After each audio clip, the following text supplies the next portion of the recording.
Quiet on the set. Oh, sorry. You want to say something? Quiet on the set. 5, 4, 3, 2. Ladies and gentlemen, let me introduce you to a really good friend of mine, a lady that I know for a while now, Nikki. And this girl been quite dear to my heart. When I started the career as the photographer and producing my calendars, Nikki, one of the first ladies, responded and shoot with me for the calendar, and I hope that this year you'll see her pictures from that shot as in the Ebony Girl calendar. But today I would like to talk about other talents that Nikki has. I'd like to talk about her makeup career as a makeup artist, and I'd like to talk to her as the equal co-producer at the Brick TV studios at the Coney Island. Nikki and I are certified there, and we can shoot on Wednesdays and Saturdays, right? Yes. Wednesday and Saturdays. It's a pretty big studio over there, and hopefully Nikki can give you some more insights what we can do at the Coney Island. Okay, so it was just, it was just a really good meeting that happened to happen.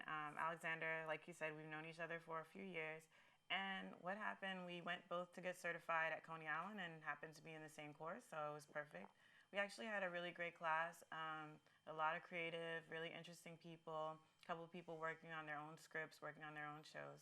So we had a great experience, and then since then we've connected, and I was able to help him at a Yes. previous production.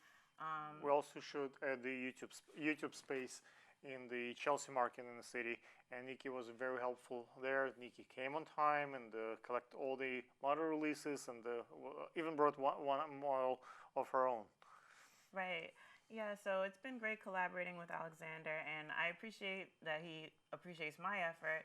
And I've been working with some great people here at Brick as well. So we encourage you to reach out to us, and if you want to shoot at Coney Island, as he said, on Wednesdays and Saturdays, for any type of production, just get in touch with us and let us know in advance, and we'll see if we can accommodate.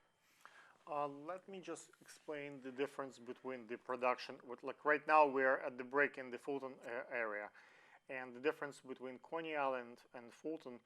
Fulton is really busy. Most of the producers are trying to shoot here, so usually if you need to shoot something really on the fly, really fast, Fulton Street studios would be booked.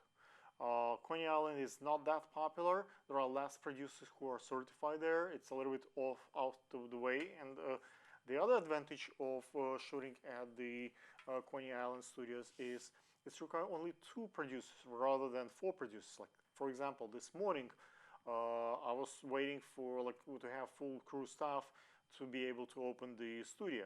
With the Coney Island, just Nikki and me, if we are a good team and we are a good team, we just open it up and we can keep shooting. We can obviously add more people to the crew, but at least 2 people are minimum required to get production ready. Studio there is pretty big. We can do a fashion show. There is a stage there. The only drawback that I see is that there are windows there and light is not easily controlled. But for most of the productions, there is a green screen, there is a black screen, there is a pretty decent sized room to do what needs to be done. There are 3 cameras and pretty much exact same setup as the production of the Brick. So we're thinking about the production of some reviews. At least Nikki likes to do those.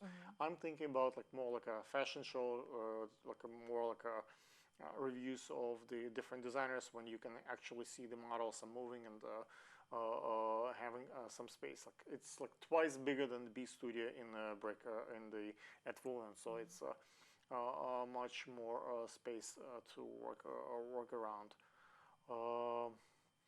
What else I can say? I think Nikki is a pretty decent person. At least our encounters are that we've been true to each other, and hopefully we will stay friends, and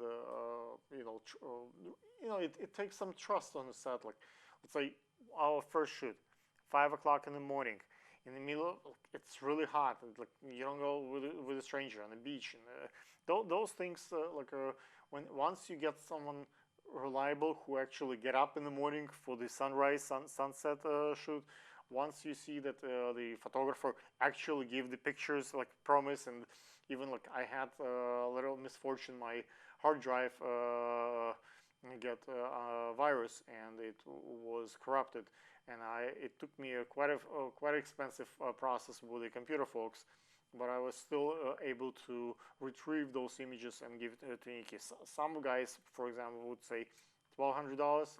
I'm gonna reshoot it, or no. That's I true. actually saved the hard drive, so I'm just trying to gotta take credit for what I'm capable of doing, Yeah. but also say that Nikki is quite reliable person.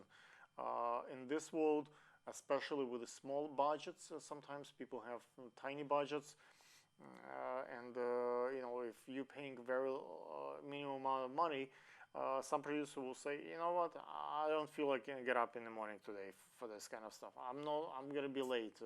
Like we have some issues today with our makeup artists and the hair people supposed to be here at 10. Maybe they will come now at 3. So those things, at least with Nikki, my experience say haven't happened. So that's Thank you. a good person Thank you for that. to be around when it's the production require a reliable person who will come get things done. Like, for example, last time on the YouTube space, I gave Nikki assignment to collect model lists. Usually it's a pretty tedious and difficult assignment, especially dealing with strangers. People don't want to sign, people want to read, it's a lot of small text, so it takes an effort and being kind and polite. Like sign this and you gotta do it. You have to be nice to the person, because the person might refuse, might leave, or might feel awkward about what they signed, or what they didn't read all the small print. So it takes an effort from the person who is getting that job. Not everybody can do it, I can tell you. Thank you very much. Yeah. So those are people skills that are also present with Nikki. Hopefully we'll have a good shoot today, and you will contact me or Nikki, and you'll see on the subtitles our contact information. So if to require more about what we can do. Can I say something? Yes, of course. Okay.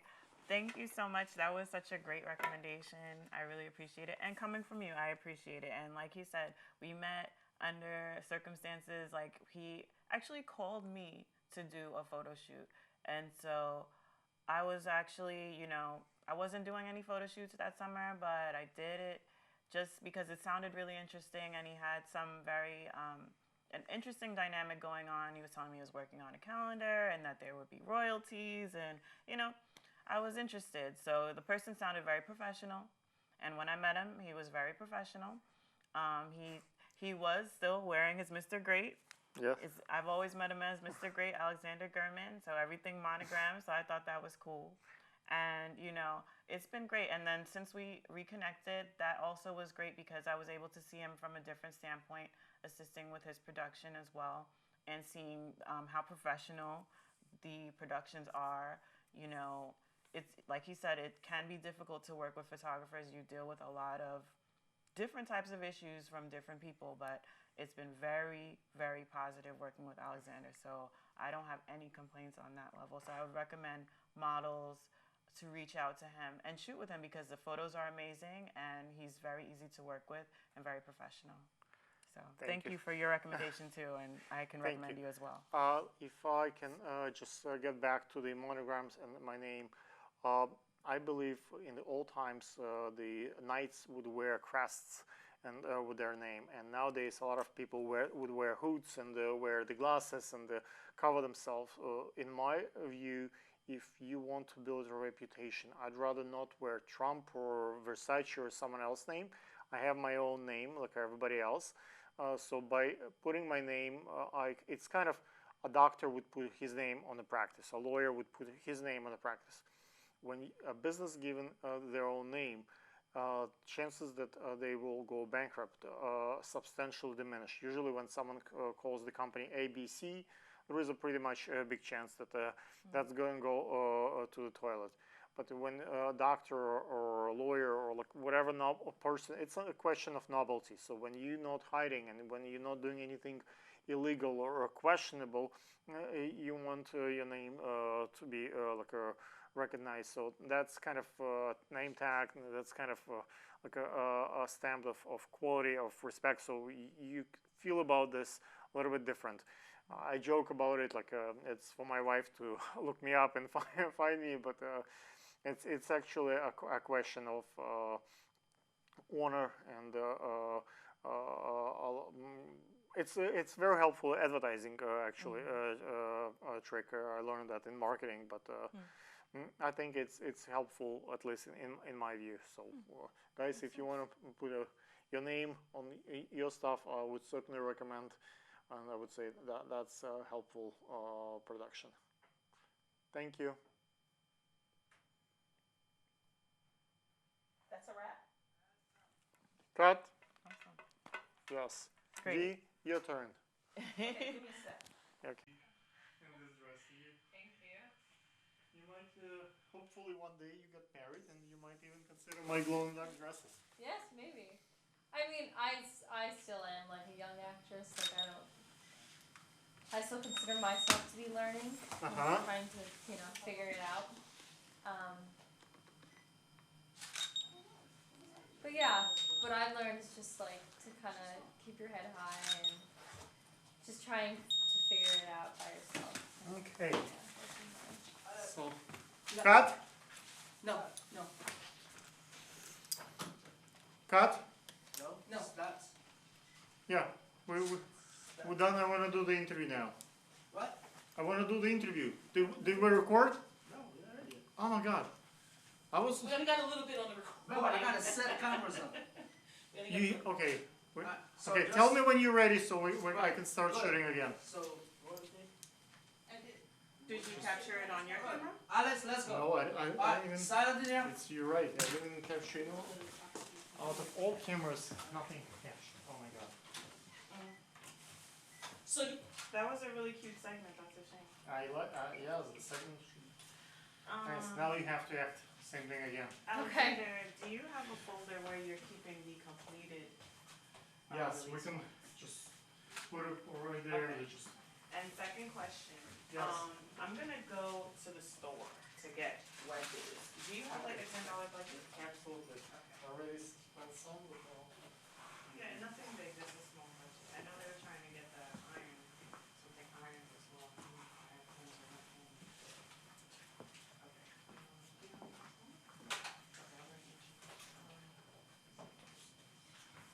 Alright, so I keep filling out forms, I'm gonna run to the Yes. store and be right back. So right now we basically, he's the main character right now. I'm producing him.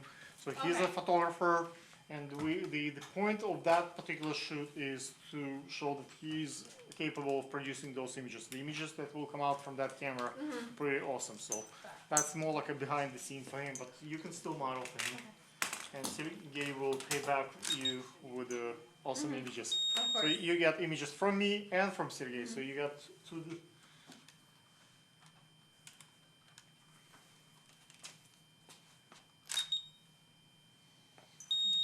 Okay. So that's even better.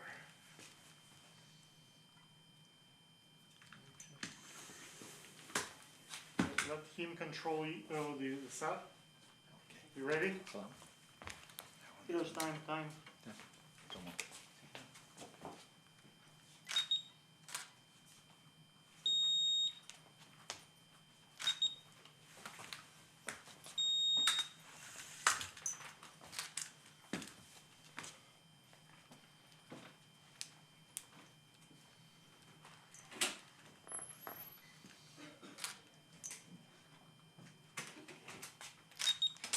Okay. You good?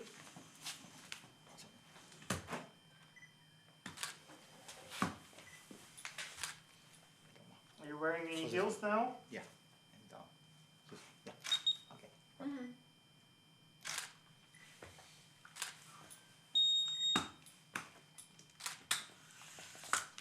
Ты мне так и не прислал фотографию от той девочки. А она мне самой еще мои фотографии зависла. Короче, я с ней переругался, она мне со свадьбы фотографии мои не скинула. Я говорю, слушай, дай мне фотографии мои. А там то не может, то у него много. Она говорит, приезжай, забирай. Я говорю, слушай, мне до тебя 3 часа добираться. Окей. Короче, зараза. Я все жду. Да. Понятно. Окей. Ну ничего, говорю, земля круглая.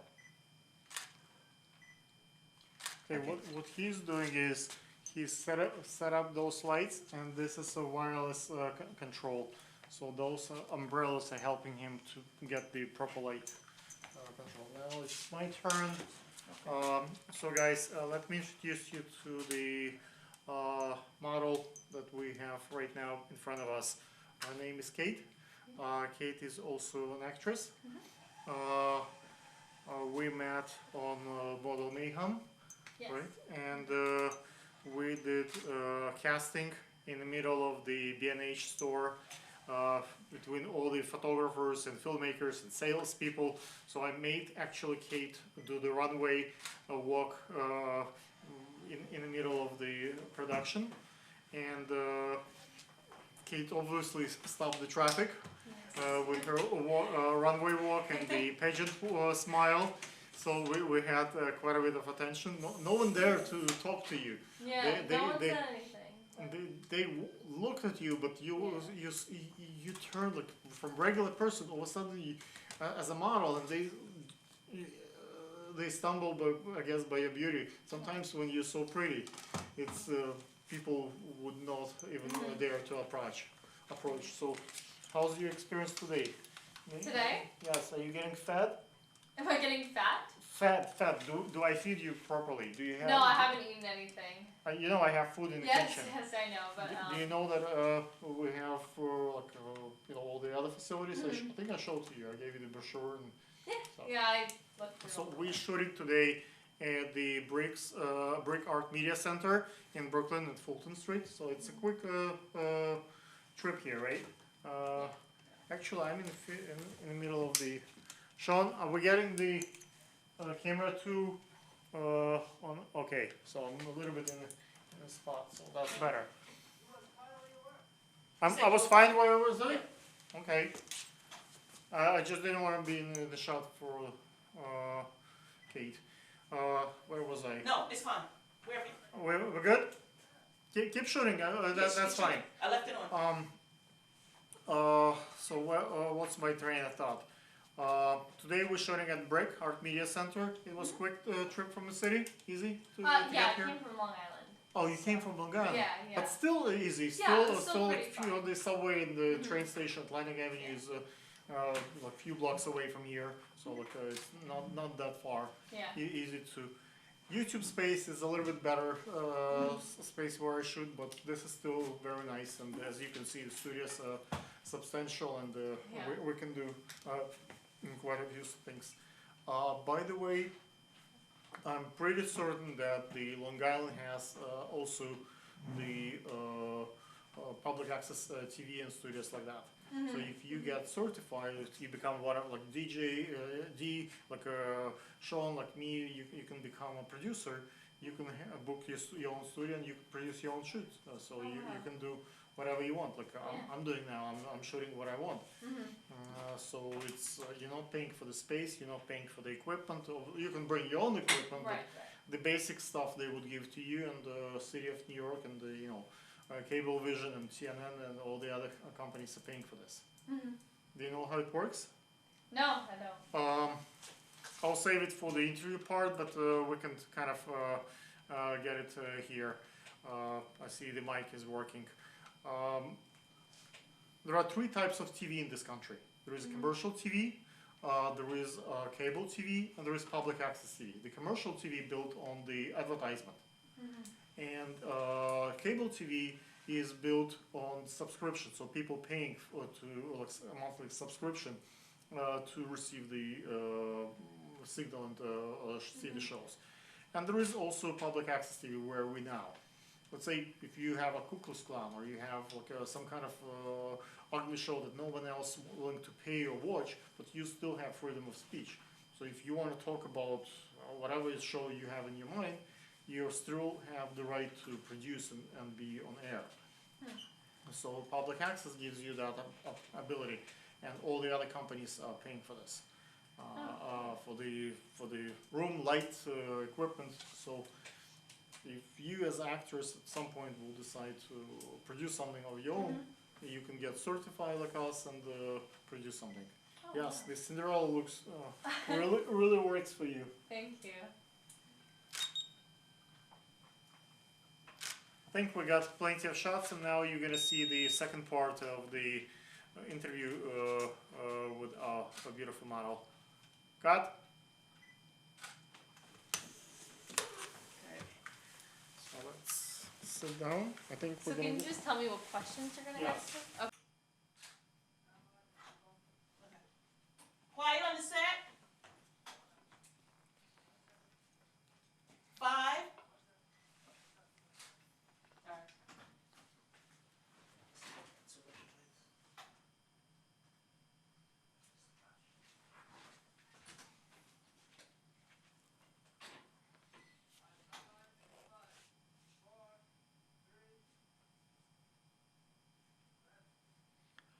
right. Ladies and gentlemen, it is my honor to introduce you to a beautiful model by the name Kate. We met only last week, but I already kind of feel that Kate has quite a bit of novelty in her character. I believe we met at the YouTube space. No, we met at the Moto Mayhem, Yes. and we did casting at the B&H store in the middle of the crowd, busy Friday in the rain. So I can tell you, as a model, Kate is quite reliable. She came on casting on time, and today on the set she was the first model. We have probably like 12, 15 models back there right now, and Kate was the first one who came. So I can certainly recommend Kate as someone who does show up. And despite being just pretty and a model, Kate is also actor, Yes. right? Kate, tell us about your acting career a little. Okay. So I just finished my. Sorry, got it.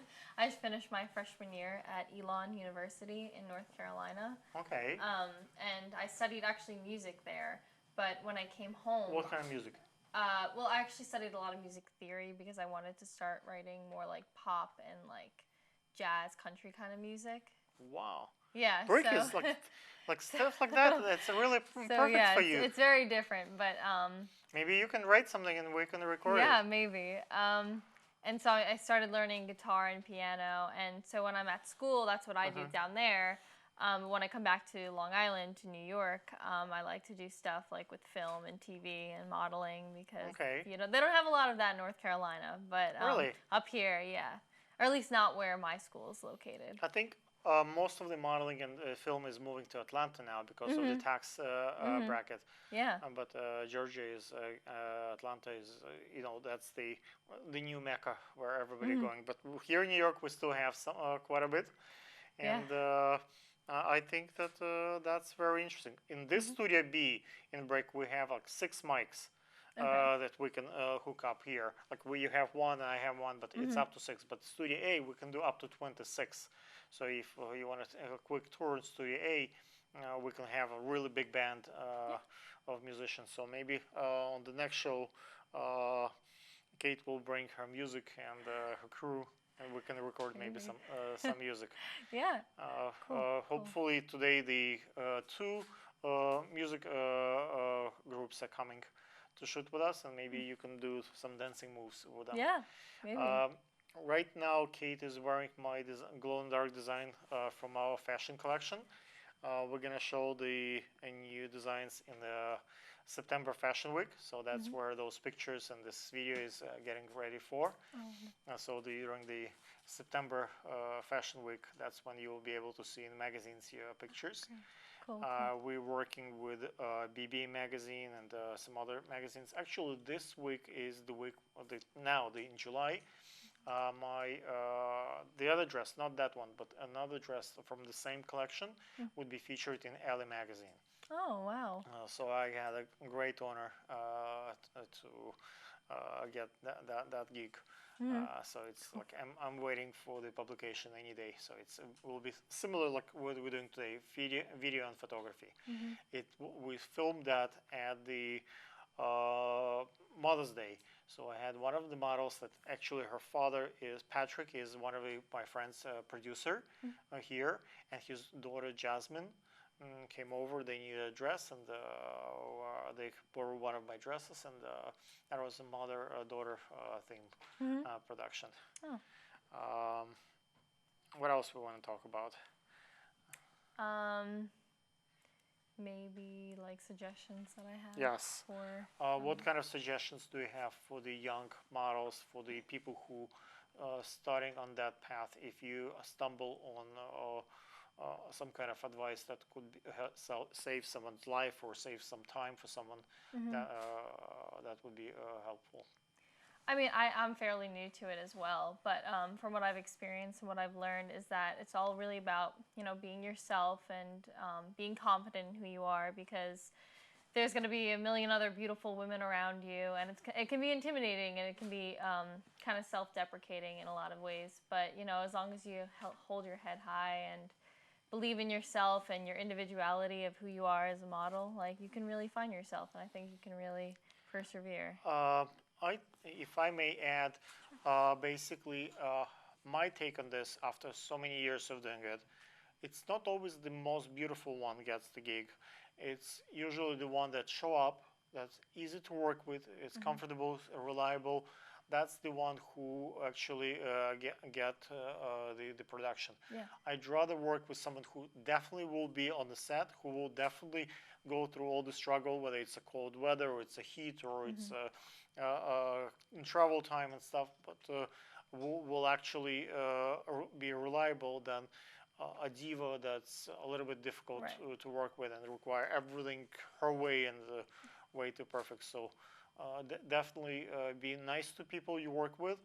For example, years ago when I started that business, quite a few girls brushed me off really badly, and like, you don't know what you're doing, you're not famous, you don't have big following, and recently when they looked and I have hundreds and thousands of followers, and I have shows produced, and I became somebody, and I have some name now, they reach out to me and like to work with me, but I still in my heart, even though they're pretty, they're nice, but the grunge that you get, that cold shoulder initially, that no, you're not even close to work with us. Now it's easier for me to find a new talent, someone who have not personally offended me that way, and work with someone than someone who really rudely kind of answered, we're not in the same league, don't even dare until you have $1 million budget and stuff working with me. So just be nice to the people. You don't know who they are now or who they can become, and if you behave like a diva, you might kind of close some doors in the future. If you look polite and pleasant, that might actually pay off in the long run. Yeah, so agree. Katie certainly has the sweet personality and comfortable working with. Thank you. Thank you. Thank you, guys. Thank you so much. Cut? That's a wrap? Yes? Good? Yes. So.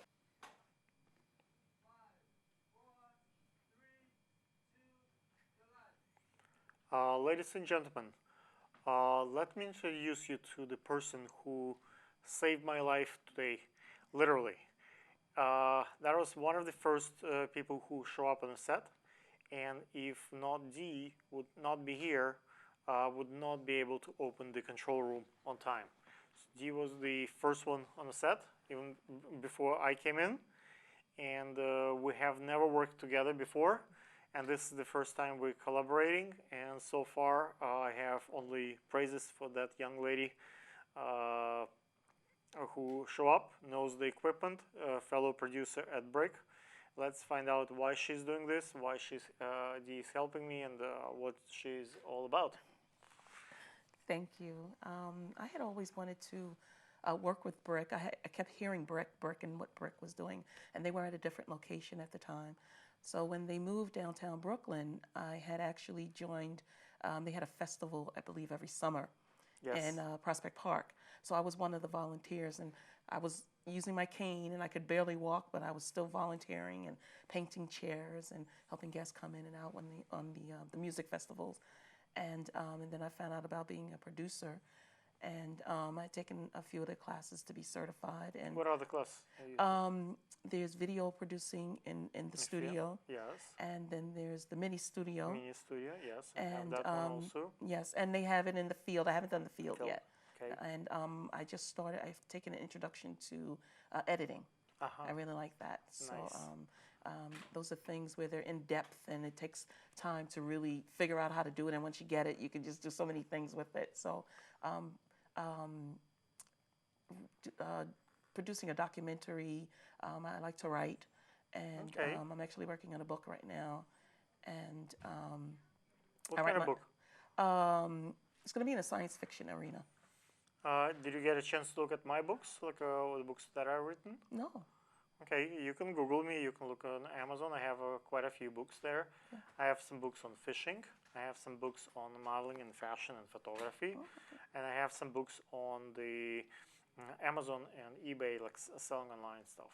Oh, that's great. I will definitely look it up.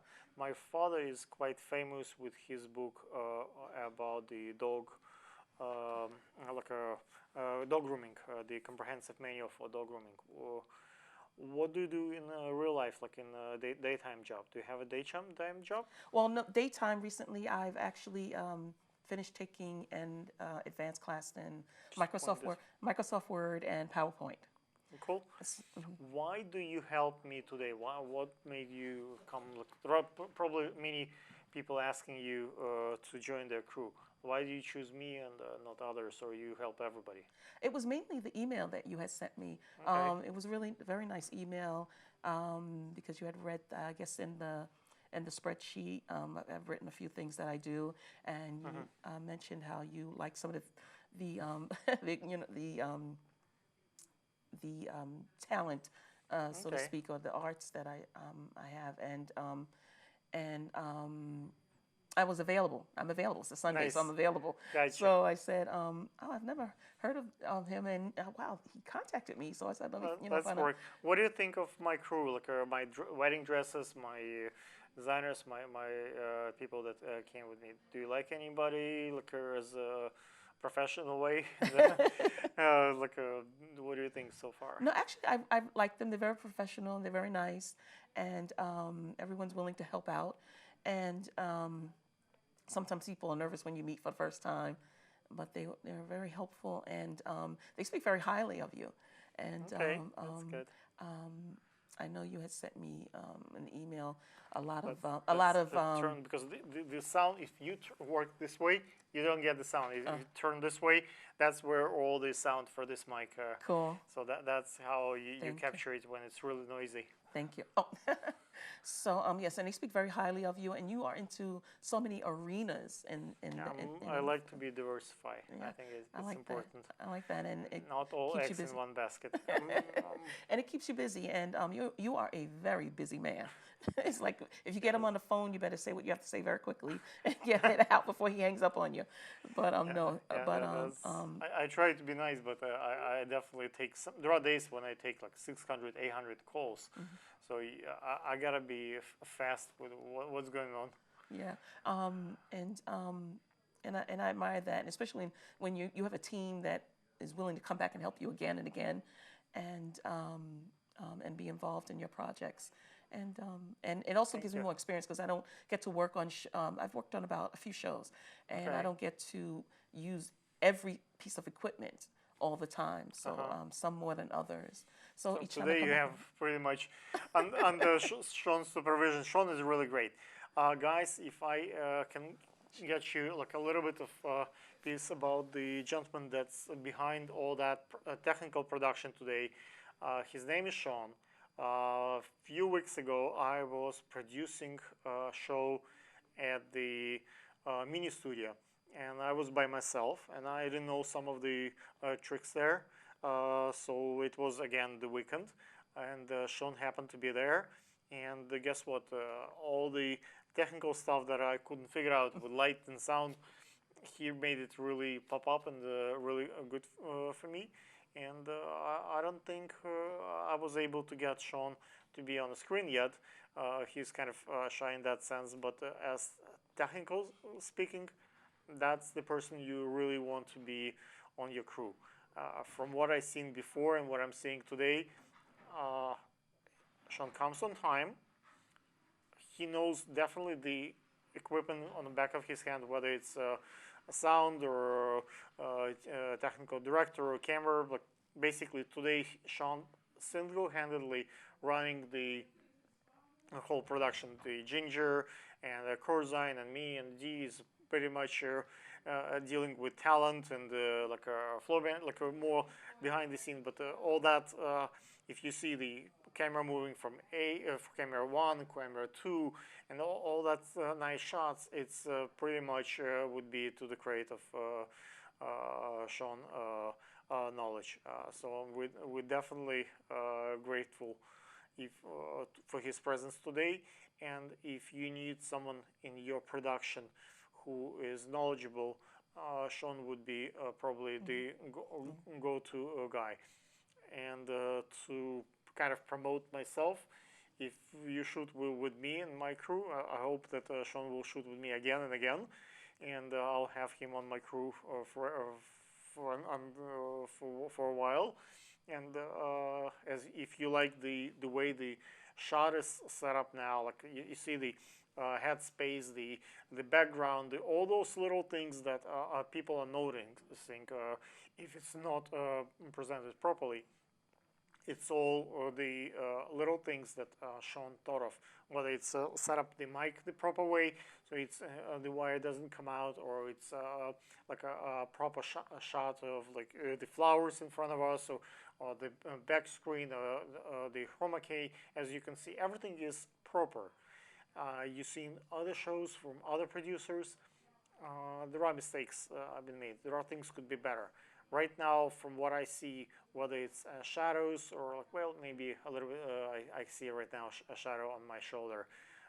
But other than this, Sean is doing a tremendous job, and I have a good taste on TV. And I think that if you like that kind of look and production quality, we have that person on our crew.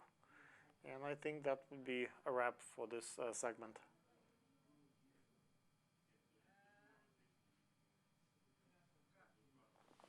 cool. Thanks, man. Thank you.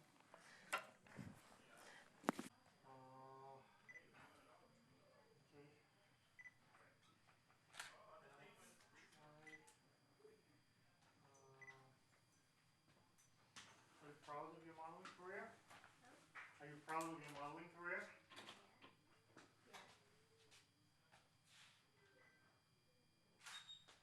Do you like my people on the set? Do you like the place?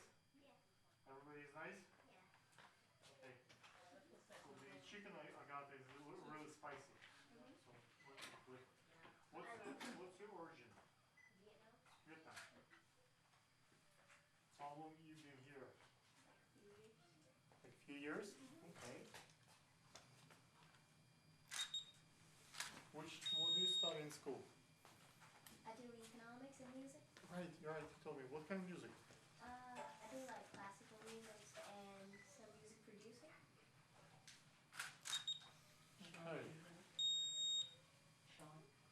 I think we're done with this part, so let's get to the chair. That's this one.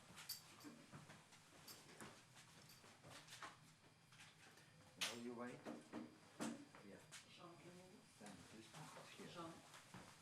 Seriously, I gotta move. Okay. Now 1 second. 1 second.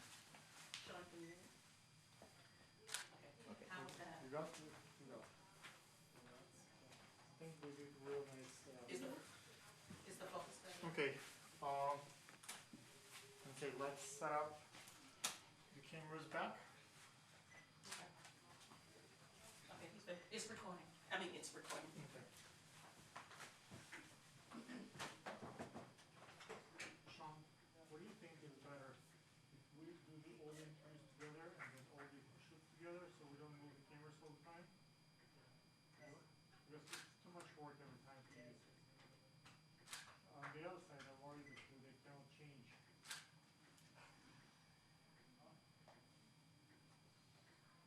What do you think? If we can get groups of them, let's say 3 or 4 take pictures and then 3 or 4 interviews. Maybe This one? Oh, okay. it will No, be better reading for your us. sash. Your Okay, sash. keep shooting, and I'm gonna get a couple more girls and maybe before we change the. Very good. All you. How's that Ready? focus though? Is that a little better? Back, right. So this now, so see. No, it's here. Better not here, better this one. So this one. See, your friend is right. A little more. Oh, you hold here. Oh, I need here. Let me, yeah. Let's go here. So this one. You don't, yeah. This one. No, different side. Yeah. No, yeah.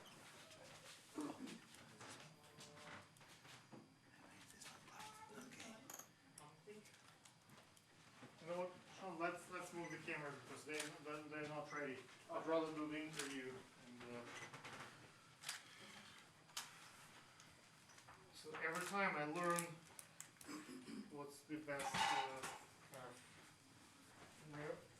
way of processing a lot of people. I guess.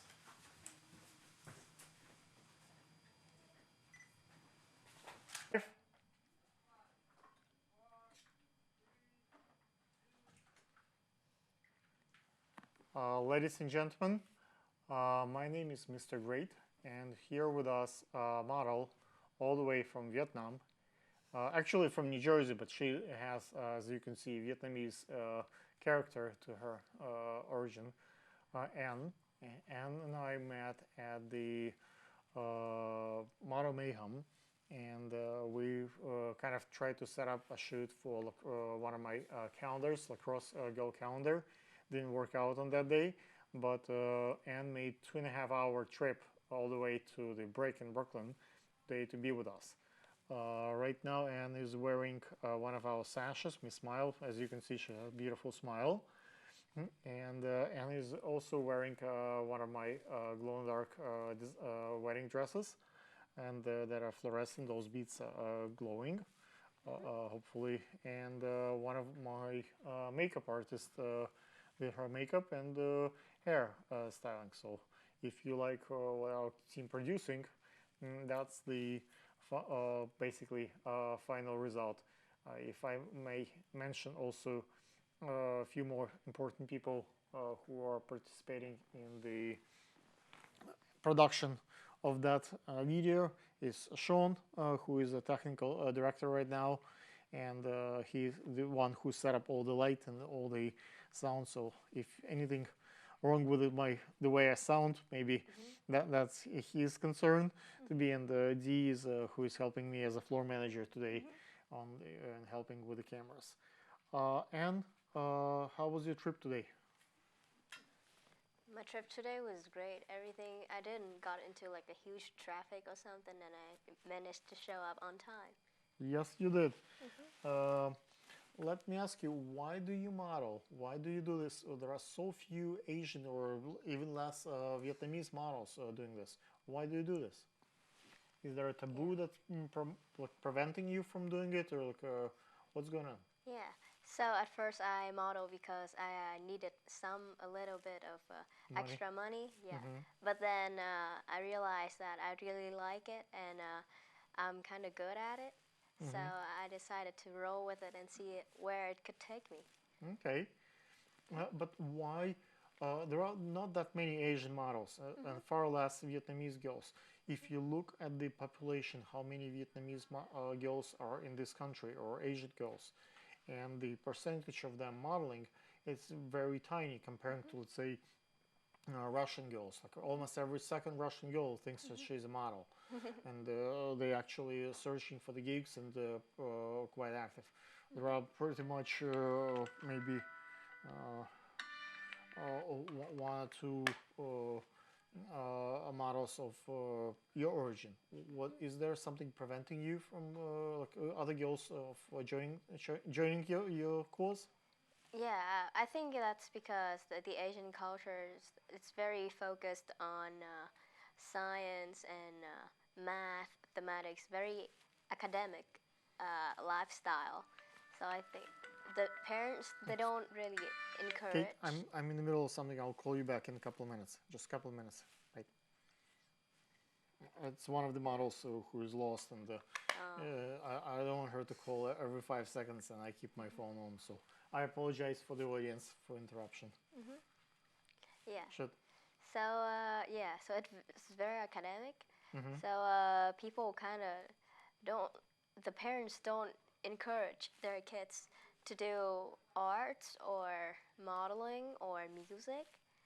I think that's one of the academics reasons is why. fine. A lot of models, if you go to backstage, most of those girls have, whether they're doctors or lawyers, they have big careers out there. It's just another way of expressing yourself. It's a way of just showing your beauty.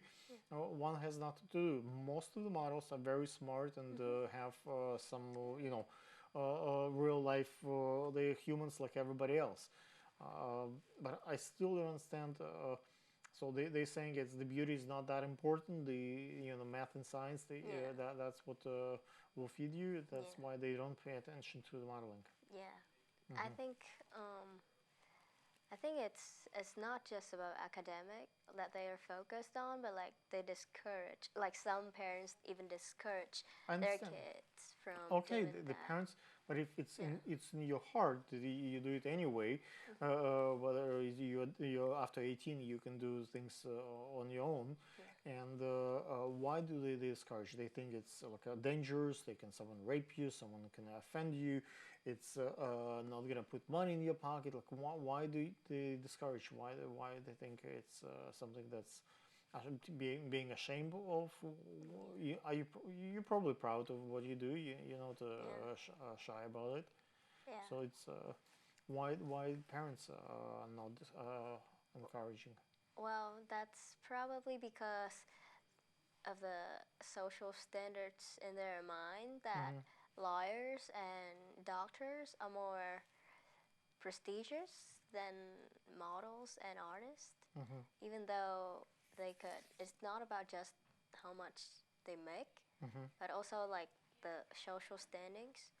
So, for example, like in my parents' eye, the doctors and the lawyers are like the most important people in the society, but That's artists true. The doctors aren't, and the lawyers are important, but to be a doctor, it's really important to be on the just can I, yeah. Let me finish the interview and then I'll call her back. A doctor and a lawyer. Lawyer is standing in front of the audience, right, and speaking to the audience. The doctor is performing a surgery and saving someone's life. A model is no less important. Has like you can if you have millions and millions of people following you as a model, and you say something, you can change life for a lot of people. You can prevent people from bullying. You can prevent people from being ashamed of feeling pretty. You can help someone to sell a lot of garments. Like I put a beautiful dress on you, I might sell a lot of dresses because of that. That might put food on someone's table. a lawyer and doctor is a noble profession. They require a lot of academics and license. Yeah. And modeling, you don't have to have a license for that. You can just say Yeah. I'm a model, and you can do it. Yeah. But to really make it, it's really something that's kind of validates things, don't you think? Yeah. It's Okay. yeah, because there are so many models, and there are so few that make it like to Big. the where to the top. Hmm. So I think It's pretty fair. Yeah. Like you put a picture on Instagram, whether you get 10 million follower views or you're not. Like Yeah. whoever is the pretty one, whoever is the market get on top. And reason you can't bribe someone. It's really like either you have it or you don't. So it's the market is pretty fair there. It's not like you can make a deal with people to watch your picture more or less. It's whether it's popular or not. You might do some marketing and proper tags, but if you don't have it, if you don't have the pose or facial expression, if you don't do the work and learn those traits, you're just not gonna make it. Yep. Okay, I see that the first interview is tough. So I see you're still shy and you're still kind of getting around your space. So this is Brick. It's public access TV, and you can Google us and see how things are taking place here. Okay. Hopefully, you can inspire some other models to follow your steps, even girls who have similar origin like you. Yeah. I think like some girls would say, I need a particular height to be a model. I have to be like 5'10". Like you're not that tall, but you're still model and you're still popular, and a lot of people want to shoot with you. So that's will give a little bit of confidence for other models who don't have the height for the runway, maybe still see themselves as models. Yeah. Well, models are different, and you don't have to be a certain height or weight to be a model. There are many different kinds of models. There are petite models, there are plus size models, there are runway models. And even to be accepted to an agency, you don't have to be like 5'10" or something. I'm telling you this. Whoever you are, you can be a model. Okay. Thank you, guys. That would be a wrap for this segment.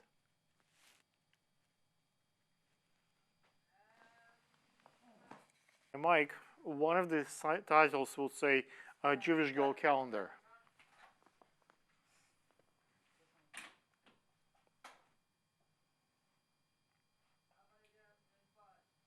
Four, three, two, one. Ladies and gentlemen, as you can see on my microphone tag, there are quite a few names. One of those is Jewish Girl Calendar and Jewish Model Competition. I'm honored today to have one of the most beautiful Jewish ladies of New York, Toba, who is a model and an actress and a personality, I would say, as a person next to us. Toba is wearing a dress that's designed by me, glow in dark. Those beads are fluorescent, they will glow. And she has a sash, Miss Israel. Obviously, you can tell by her eyes that a little bit of Jewish origin is behind that young lady. And to set up the stage, as you can see, I have some props. Those are really terrible pictures and taped on the coffee. But we hope that what we'll do today with this young lady is following. We're going to take pictures in front of you in a couple of minutes, and we will produce a drink, Jewish drink by the name Toba. And hopefully you like the taste. Toba will participate in the product design of the taste. and obviously you might not be able to taste the young lady as per se, but you can taste the drink, obviously, and that will build some revenue for us, and hopefully it's a shared revenue. So the more drinks we sell on our pageants, on our events, on our competitions, the more every model gets the revenue. So obviously watch out for the Toba drink, and I hope that it tastes good, and you buy a whole bunch of those cases of those. What's your favorite drink? It's actually funny. I have a friend who actually made up a drink called the Tova Supernova. Oh my God! For me specifically, it was because So I I'm love not the first one. Okay. I love Sprite Zero, so it was Sprite Zero and Malibu vodka. Malibu vodka. Okay. I love Malibu rum. But do you drink wine, beer? What's your favorite drink? My favorite drink, I think that if I were to have a wine, it would be a dry white. Okay. One thing I have for you as a surprise also, something new that you probably haven't done before. I don't know if you look at my businesses, one of the businesses I run is the perfumes. And I have, for every model, I have custom-made perfumes. Wow. So the way, but it's a little bit different from most of the perfumes. It doesn't have any sexual connotation, sexual look, like even though you're so pretty. It has parent, child, or like adult, like family-oriented smells. What I mean by this, let's say I have at home a couple of kids. My son is 4, my daughter is 15. So when I come home, I know my wife loves me, and but when I hug my son, when I hug my daughter, I really want them to like feel cozy and comfortable with me. So those smells are geared towards, let's say, but young boys or young girls. So it's like the homey smell, like a chamomile, the chocolate, like something that's comfortable for the kids. It's from parent to a child. It also has a smell that's geared towards elderly folks. Like when I go see my father, my mom, like my older parents, I don't have to wear something sexual. I don't want to seduce my mother or my father in that sense. So so I'm Jewish. I don't have Saturday, pardon me, but what I'm trying to say is that those we can go to the factory where you can get a chance to pick the smell that you like, and we will bottle it, and we'll put those pictures that we'll produce today on the label. Your name will bear in it, and every time we shoot together and produce, and if people buy those, it's a shared revenue. So the models like you get to collect royalties on the production. Hopefully it becomes a big brand, stores will carry it, and the more it sells, the more you make money.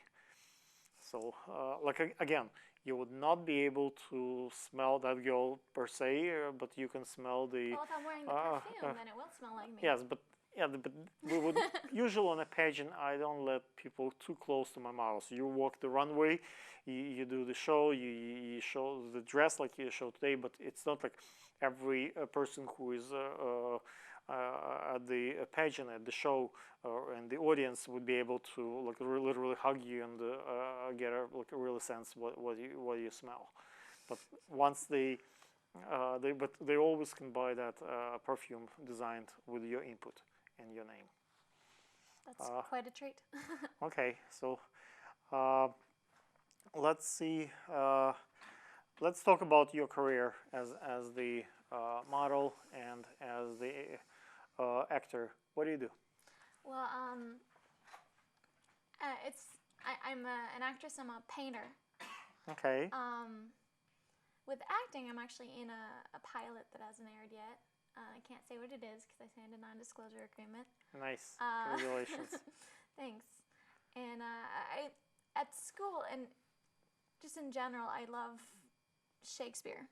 And one of my favorite plays that I've done is As You Like It, where I played Rosalind, the main character, and she has the most lines in all of Shakespeare canon. It was quite quite the feat to try to memorize all of that, but it was one of the best experiences. You want to give us a little piece, 5 seconds? Oh gosh, I didn't do it recently. I'll do another one, and you can invite your fans to watch it. Watch me in person. Okay. As far as the painting, do you know that I do the drop shipment for the painting? You do a drop shipment? Yes. I'm Business. Do you know how the drop shipment works? No. Okay.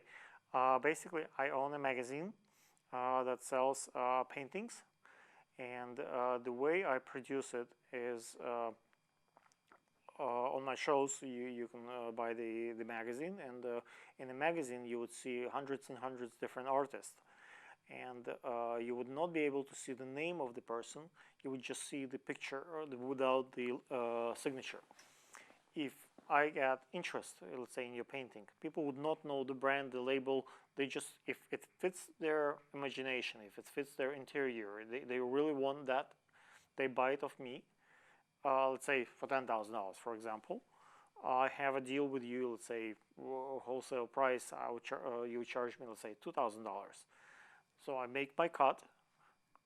I don't keep any inventory, so you keep your paintings. Only when I sell, I give you a call and say, Tobar, your painting gets sold. Here's your $2,000. Ship it to such person. At that point, the person receives a painting from you. They will receive your buyer, your name, actually the original one, and then they can start collecting your work. But before that part, they don't know who is the artist and like the story behind it. So they basically buy, either they love your vision or not. So whether it's you're famous or you're not famous, everybody is equal in a magazine in that sense. It doesn't cost you a penny to be in a magazine, so it doesn't there is no cost to you. It's only if I sell your work and I pay you, only then you ship it. Okay. So that's the drop shipment model. So maybe we'll shake on this one day. And yeah, I'll send you a few pictures. Okay. As of right now, I have on my Instagram. I put up pictures of my artwork, and also my modeling pictures and any updates that I have. Okay. What's your Instagram? Supernova Tova. Okay, you heard Just that, like guys? We're gonna put it in subtitles so you can do the spelling. Supernova Tova. But I think it's pretty easy to follow. Are we friends on Instagram? Did you follow any of my accounts? Maybe not yet. Not yet. No, okay. not yet. So I'm Alexander E. here. Gurman. That's the main one, and for the it's Miss Israel worldwide, or like for the Jewish calendar, it's a Jewish Girl calendar. So every business of mine has its own Facebook page, Instagram, like Twitter, social media. So they're all separate. Because I run, for example, 2 pages that are fighting with each other. Like I'm a hunter, so I do like a gun girl calendar, hunting calendar, like people who hunt, and I work also very close with PETA and the animal rights division. So they don't really like each other. The people who from PETA and the people who care for the dogs and cats, they apparently a little bit against hunting and the fishing stuff, and people who hunt and love collect guns and stuff. Those are not necessarily big friends with PETA, but I do not discriminate between the parties, and I think it's fair. I'm trying to be fair for everyone. Do you have any advice for young models or young actors who would like to follow your steps and do this job? Should they do it? Yeah, I think that it's very rewarding, and an artist's life is very rewarding because it's not like you're in a cubicle. Everything you do, you put so much love into it, and you literally put yourself into it. Like when you're a model, you are actually your own canvas, and there's something about being your own artwork that is just so exciting to me, especially as a painter. Like becoming the painting is incredible. It's an incredible feeling to feel like art, you know? I think that everything screams about you as an artist. I can look at your hair. I would give it away. So those things actually have traits like, what would you say to someone who wants to paint the hair and wouldn't just dare to do it? You still can model with a green hair or short hair. You still can do things. Just don't be bullied, don't be afraid, follow your dreams, right? Yes, no? Yeah, there's nothing more important than being true to yourself, because if you try to be everyone else, then they're already out there. They're on the market. You know, if you want to be like Carly Kloss, right? Carly Kloss already exists. She's getting those jobs. So you're not going to take the jobs away from her. So all you can do is be yourself, and the most you can be. Be a brand. That's what Tyra Banks says. You got to be a brand. You got to be a boss and a model. You can't just be a model. You can't just be pretty anymore. You have to be a brand. Brand. Okay. True to yourself. What's your secret? How do you get your gigs? How do I get my gigs? Well, you know, as an artist, I do have a network of fellow artists, and you contribute. You know, it's very important to have friends. You know, like don't ever be mean to, like, if you're an actress, and like don't be mean to the camera guy, don't be mean to the food guy. The food guy might be the next Steven Spielberg. You know, you got to make sure to make your friends, and be genuinely, you know, willing to give of yourself, because it comes back. Okay.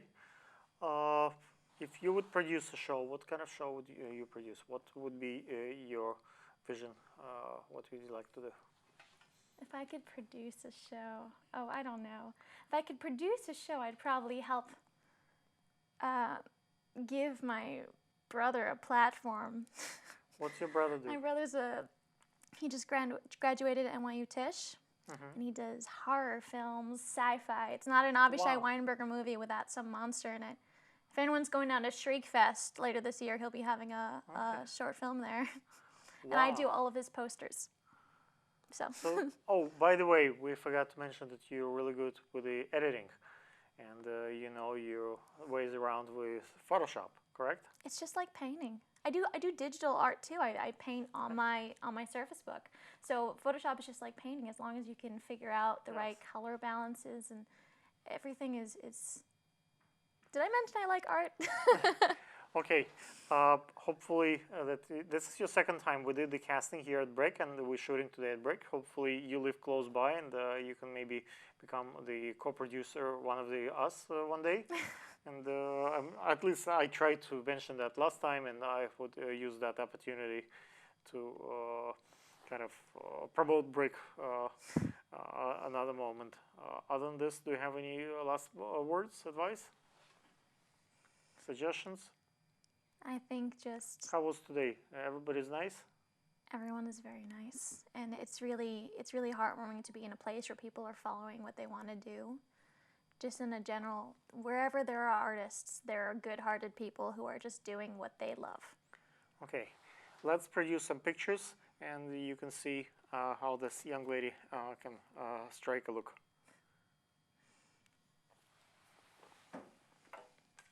Cut. Yes. Stay. We're gonna take the mics off you. It's striking. What, my hair? Yes, that gives so much light. It's like you're glowing.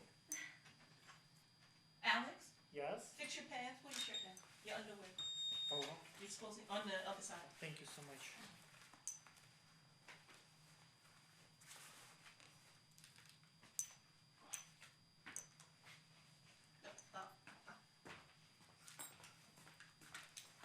Your belt is.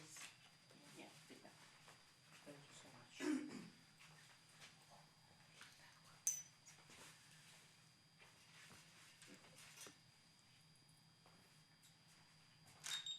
you turn to the other side so I can get the Mrs. Real part? I'm gonna lose it in a second.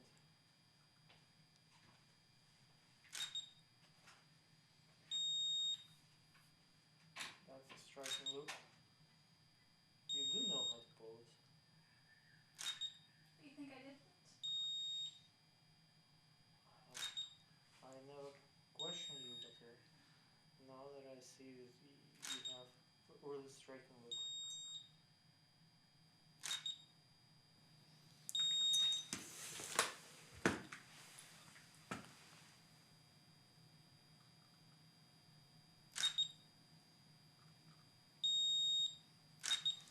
Let's lose the sash.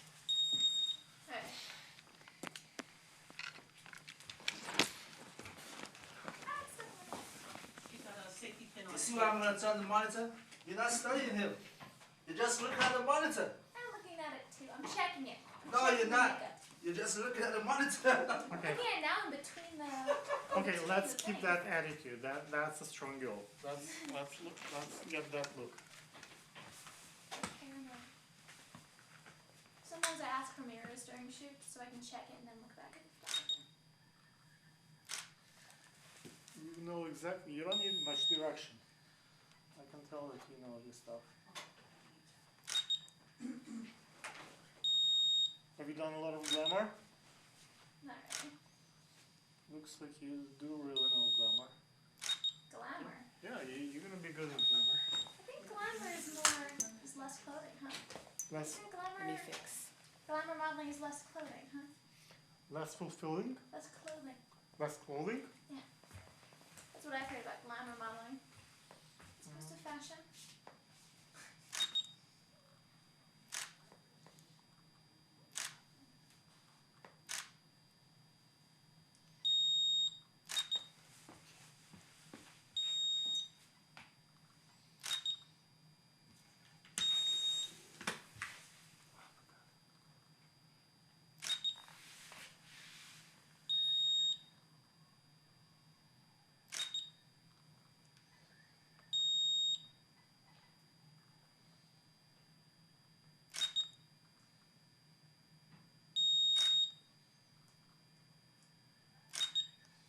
Yes. Let's do funny faces. Can you do funny face? Can you surprise me?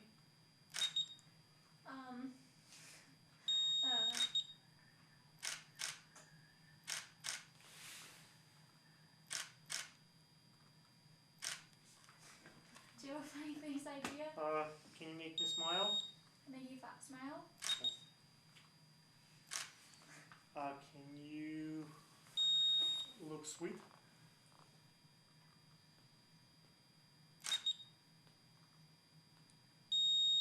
Let's look shy. Oh, shy? Shy. Wow.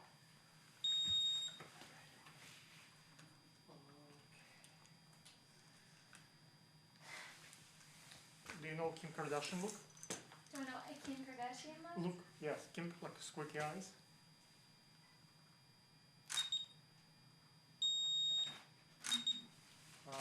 Can you do It Girl look? It Girl? It Girl. Everybody wants that girl. Focus, John. Are we focused? Okay, so, what's your favorite look? I don't know. I do. Nice. So good. We're done. Yay. So go change and get another dress. Awesome. So let's change the makeup. Let's change. Okay. Powerful, strong look. You're getting married.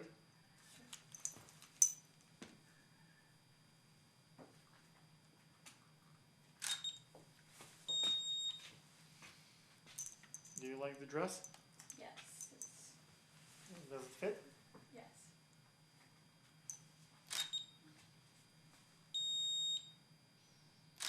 Can you do a rock and roll look? Strong.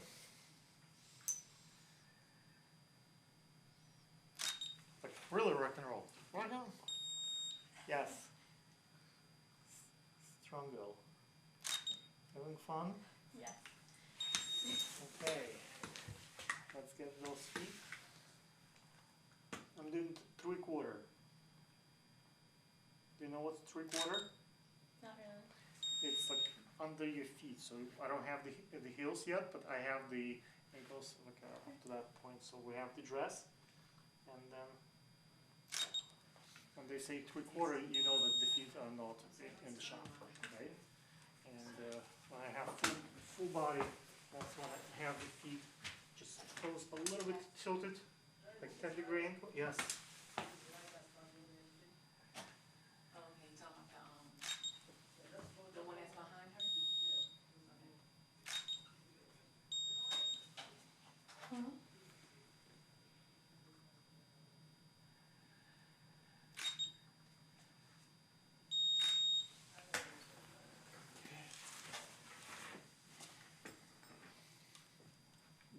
anything to eat? I had some chicken. They were spicy. Spicy? It's Costco. I didn't cook those. Oh.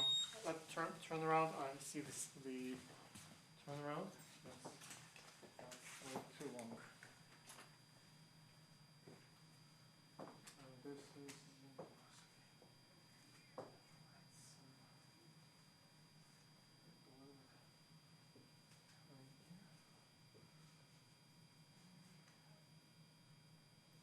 Your mom, your kid.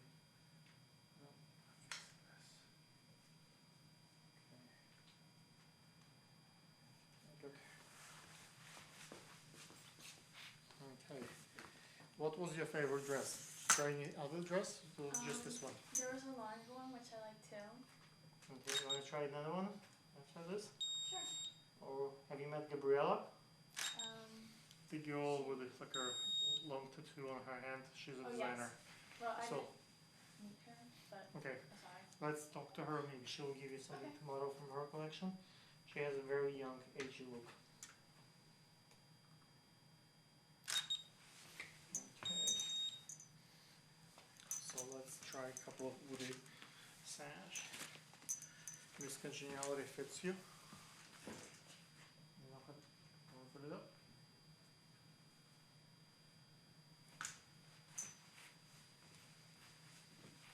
Okay, you look pretty.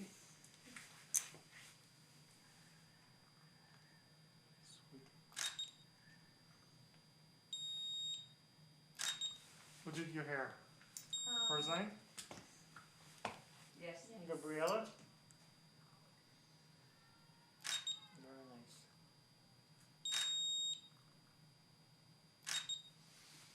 Okay, so we're done images, let's do the interview. It's basically what we've done before, but actually recorded. She looks so cute.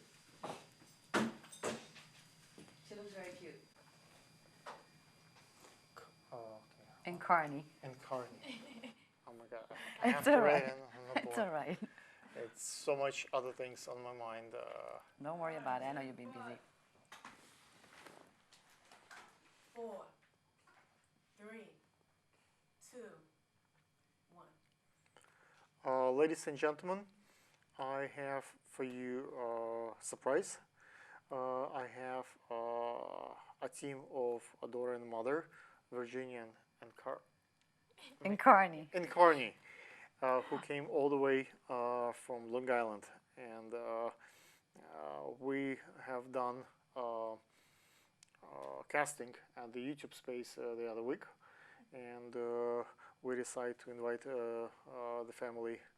Actually, they have much bigger family, more kids in the family, but for now they trust us just with Virginia on the set. And as you can see, those pictures on the background of that we just took with Virginia modeling on my glow in the dark collection. Virginia is wearing one of our sash from the our pageants, Miss Congeniality. Virginia is young, as you can see. That's why versus other models, she has her mom next to her. And the surprise is following. I have two proposals for this family. Number one, I would like to use your pictures for the perfume line, Virginia. So I don't know if you Google me, but I do different things. And one of those things is the perfume. It doesn't have anything sexual or to encourage other gender interest. It has more like a father kids or like mother and kids relationship. So look, when I go home, and my son is my daughter is like 15. When I hug them, I really, my wife loves me anyway, but I really want my kids to be comfortable with the smell that I carry on me. Yeah. So it has like more like homey, like chamomile, like a chocolate, like a sweet homey smell. So we will go to the factories, and you can get a chance to choose the smell that you like and get your input. And if you decide to model with us and work or collaborate with us, every time we sell a perfume bottle or jar, obviously you get shared royalties from this. So that's good. Her name, her picture, and what goes inside of the bottle. The second part in our pageant is also drinks. We have not only liquor, but also we have water and juice and those healthy drinks. So those pictures that we took today will go on the bottles, and you will have like a Virginia water. Again, they cannot smell you personally, or they cannot taste you personally, but they can buy the water with your name and your picture, and you get the revenue from the water. So those are two proposals. Hopefully, once you go home and read all the legal language that I will send you, you will say yes, and we'll have some nice water for the audience. Let's hear from Virginia what her experience was today, what took place, and if she ever decides to come back to us. I had a lot of fun today so far.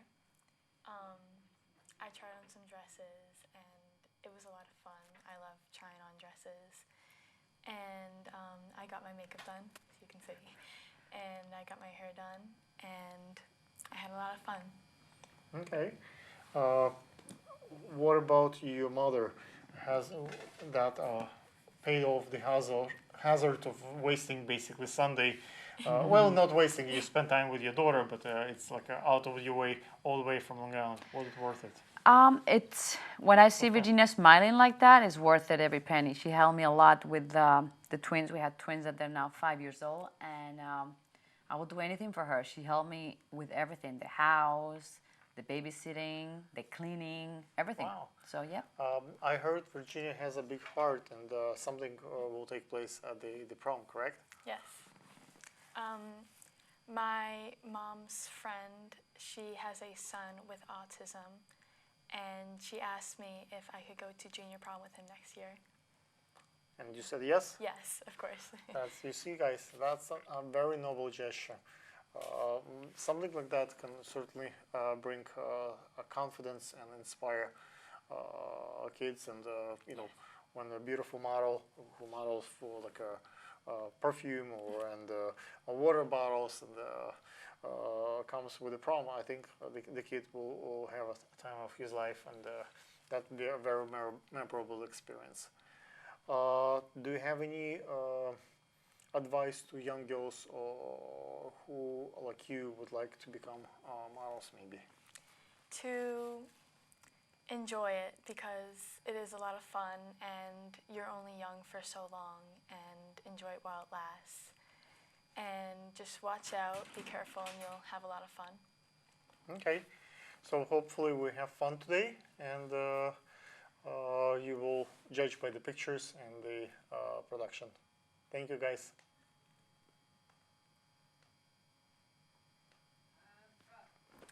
Awesome. Yeah, I think short and sweet, and Yeah, we got it's to good. the.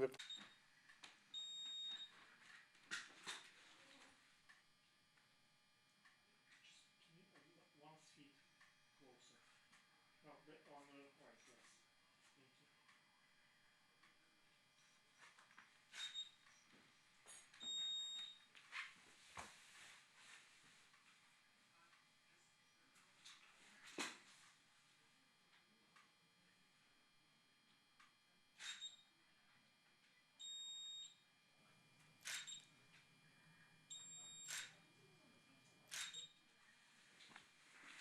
I think Lady Gaga looks like you a little bit.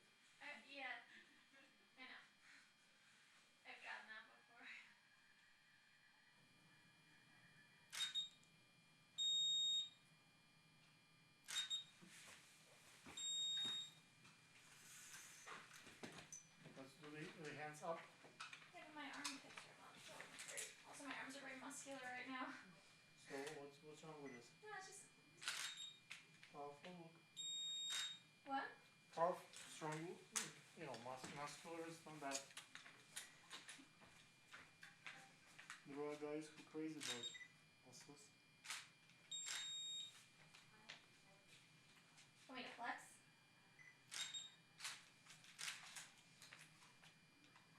Yes.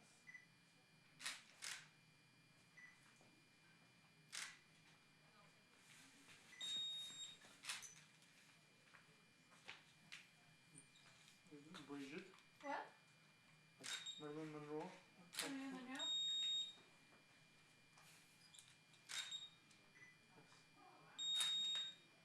A little bit more central. Maybe mouth. Look a little bit higher. So yes.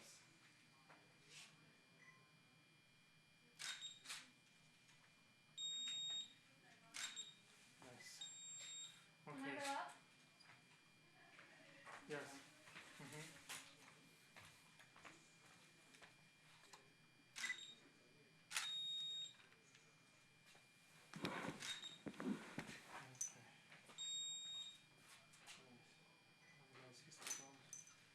I'll send you. I hope that you love those.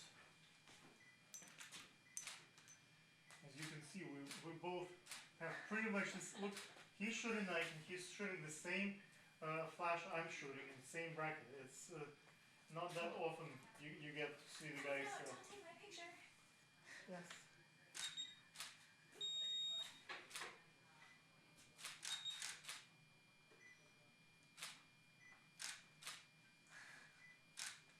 Okay, she's so photogenic. You can pull so many looks. Wow. Thanks.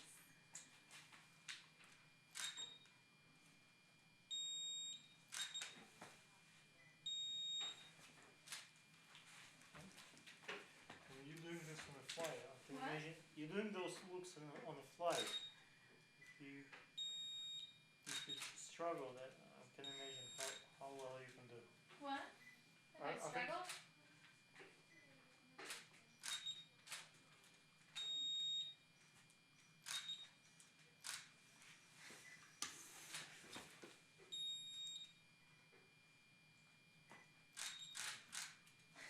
I'll do a superhero pose.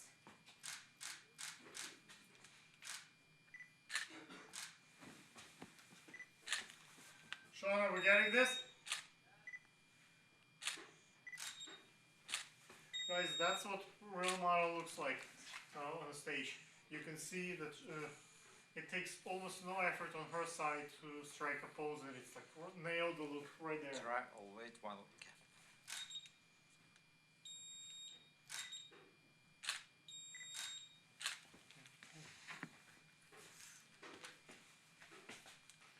Yes, can you look down?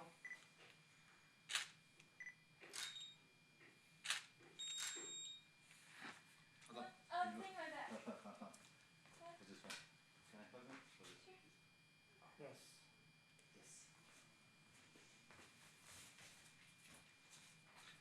Too much work. Too fast, Sasha. I know one. Shoulders back. If I better take out, but if I now take out this one, I have too much work in Photoshop.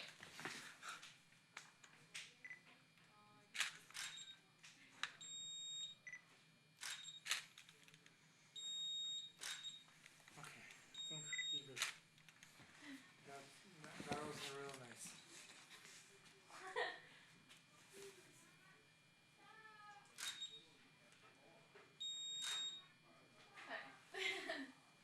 Oh my god, I'll send you those. I don't know if you done recently fun shoots like that, but you did really well. I always do fun shoots.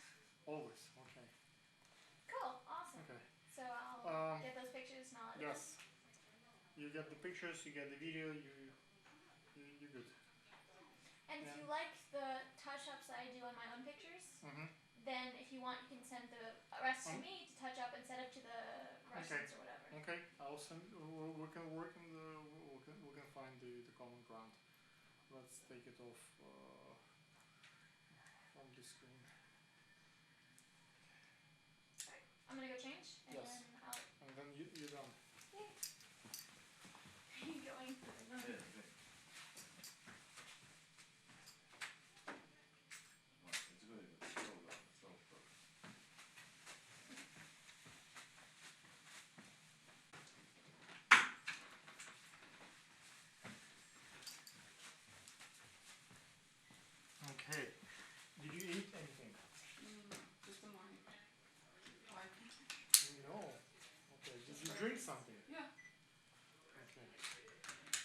treat you nice. Looks like you care. Did you like the dress? Yes. Did you pick one or they assigned it to you? Because I think it's the best fit. I don't know. She liked this one. Okay. What happens with those veins on you? Oh, I don't know. It's always there. Yeah, I just It's have always veins there? like that. Yeah. Okay. I like the drawing. I think it's very dramatic. The veins? Yes. It gives some drama. Mm-hmm. You think the dress looks good on you? That's the hair. Mm-hmm.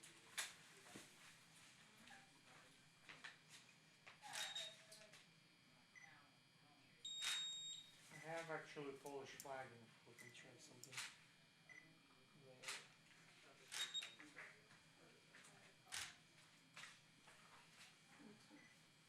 Can you be happy?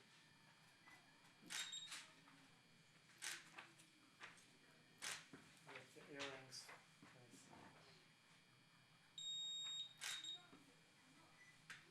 So this is your first time in break? I was here for a show. You was here for a show? It was, yeah, like 2 months ago, I think. Who was the It producer? was something for kids. Some theme? No, something for kids. It was. But who was the producer? Patrick? No, I think it was just an event for public. Just went downstairs? Yeah. Oh, I see. But you haven't shot in the studio? No. Okay, gotcha. I see. You know, you live in Brooklyn, right? Queens. Queens has the same studio. If you ever want to become certified, you can do your own stuff. You're not paying for the equipment, for the studio. You can get all that if you go through the classes. Okay, let's do the interview, and we can do this in the a sash. So I'm gonna remove one of the chairs.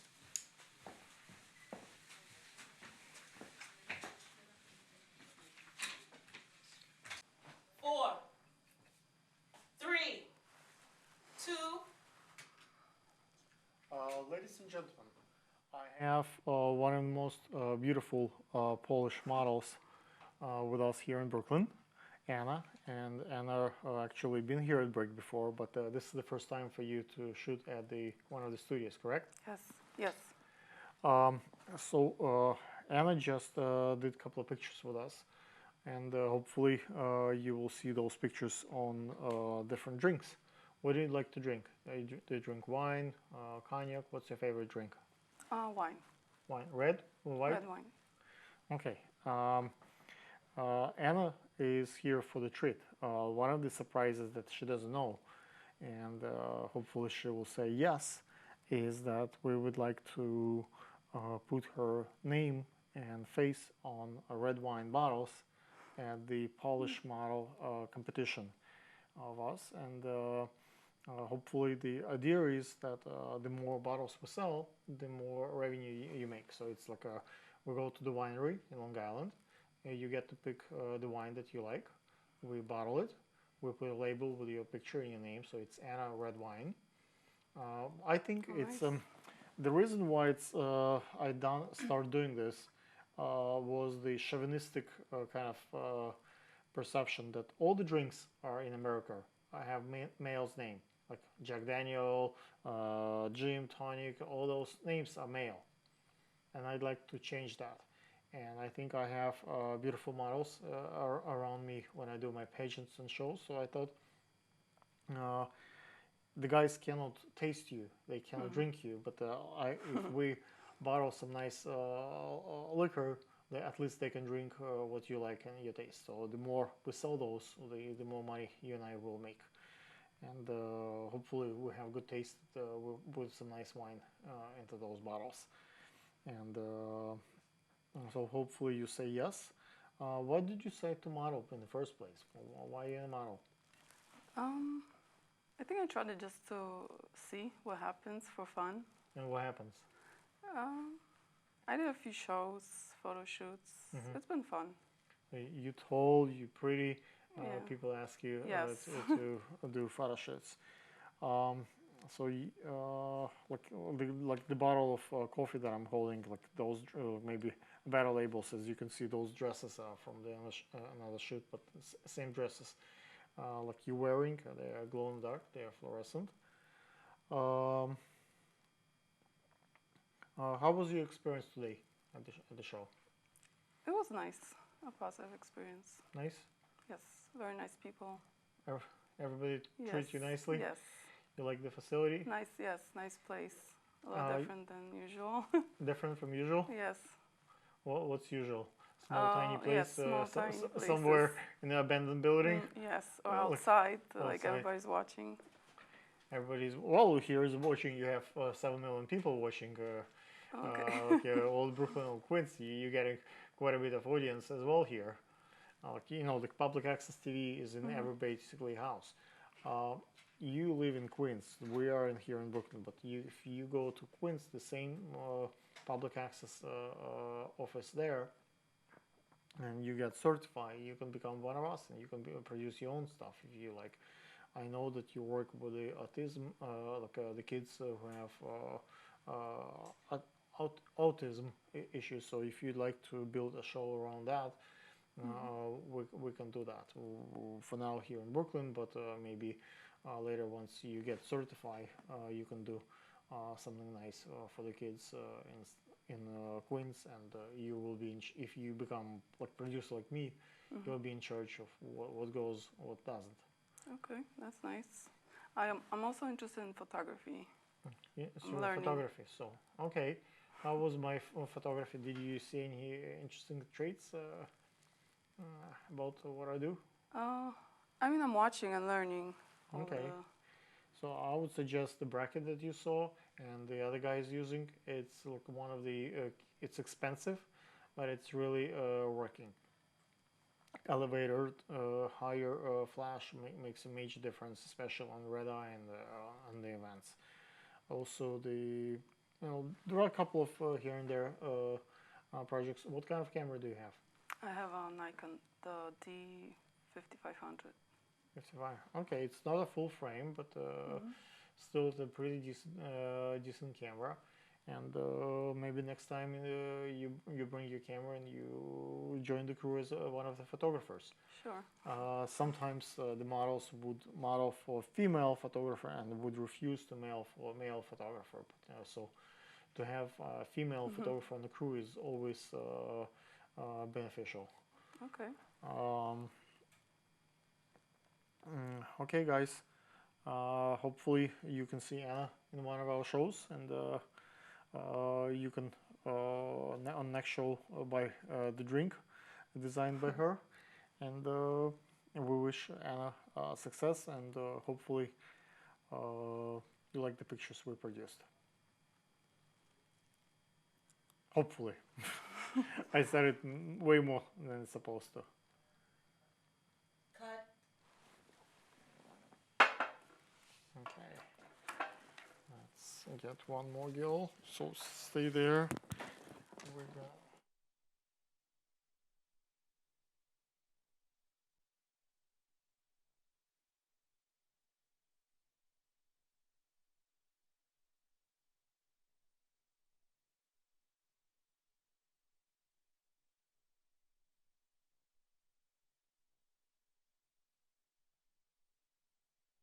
Five, 4, 3, 2,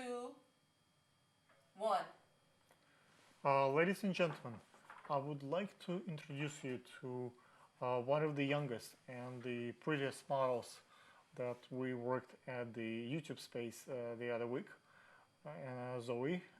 Zoe here with her parents. Her father is actually supporting of her modeling career, and pictures came out nice. Do you know this girl? So we're gonna have quite a few surprises for you. We'll have a couple of drinks in your name, and your picture goes on the cover and the name, and we will have the perfume made in your honor. Really? Yes, you're gonna choose the smell. So it has a little bit of family touch. So it doesn't have much sexual feeling. Like when your father goes home and he wants to give you a hug, that's the smell what the guys wants to give to the parent, from parent to a child. Let's say when I go see my son, that's the smell I want. So it's like chocolate. It's more like a vanilla, like a sweet. It's a homey smell. So it's something that, let's say, you as a young girl would like to wear when you go see your father and your mom or your grandparents. You not really want to seduce your parents, right? Yeah. It doesn't have sexual connotation there. It's more like a sweet and homey and family smell. But you still want to smell good, right? Yeah, amazing. So it's different from the most of the smells that are out there. And the second one will have a healthy drink, like a juice, maybe a water bottle. So since you can't promote any liquor of your age limit, so that would be. Tell us about your experience at the YouTube space. My experience at the YouTube space was amazing. I feel like I'm finally able to see how it actually works. I've been dreaming about this my whole life, and I just feel like I'm finally beginning to get where I want to be. Okay, we actually met right here in the Studio B prior to this, and the Ray, a friend of mine, he's also a producer, introduced us, and so that's where it started, and that's where we continue. So the break will get some nice footage because you're so pretty, and hopefully a lot of people would like to watch your career go up. And I think it's a really honorable that a very important person for me, for my career, Megan showed up just a minute ago. She's here in the studio, and you basically kind of opening act for the writer and the painter who helped me substantially last month. So hopefully that interview will go good for me. Hopefully, God willing. And so the audience, right after they watch you, so pretty, they will watch Megan's paintings, and they can see some nice art. Guys, you're really for a treat, and stay tuned. We'll be with you in a second. Cut. Okay, so what we're gonna do, you're gonna stay either camera 1 and the camera 3, joystick, you're gonna move it between us. So. Okay, great. So I'll kind of look between them all.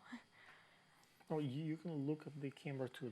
That's your main camera. Okay. Where that's what I'm looking at when I'm talking to the audience. I have the camera 1. Okay, so I'll look and at the camera 3, you just get a general look, and you can zoom it in and out.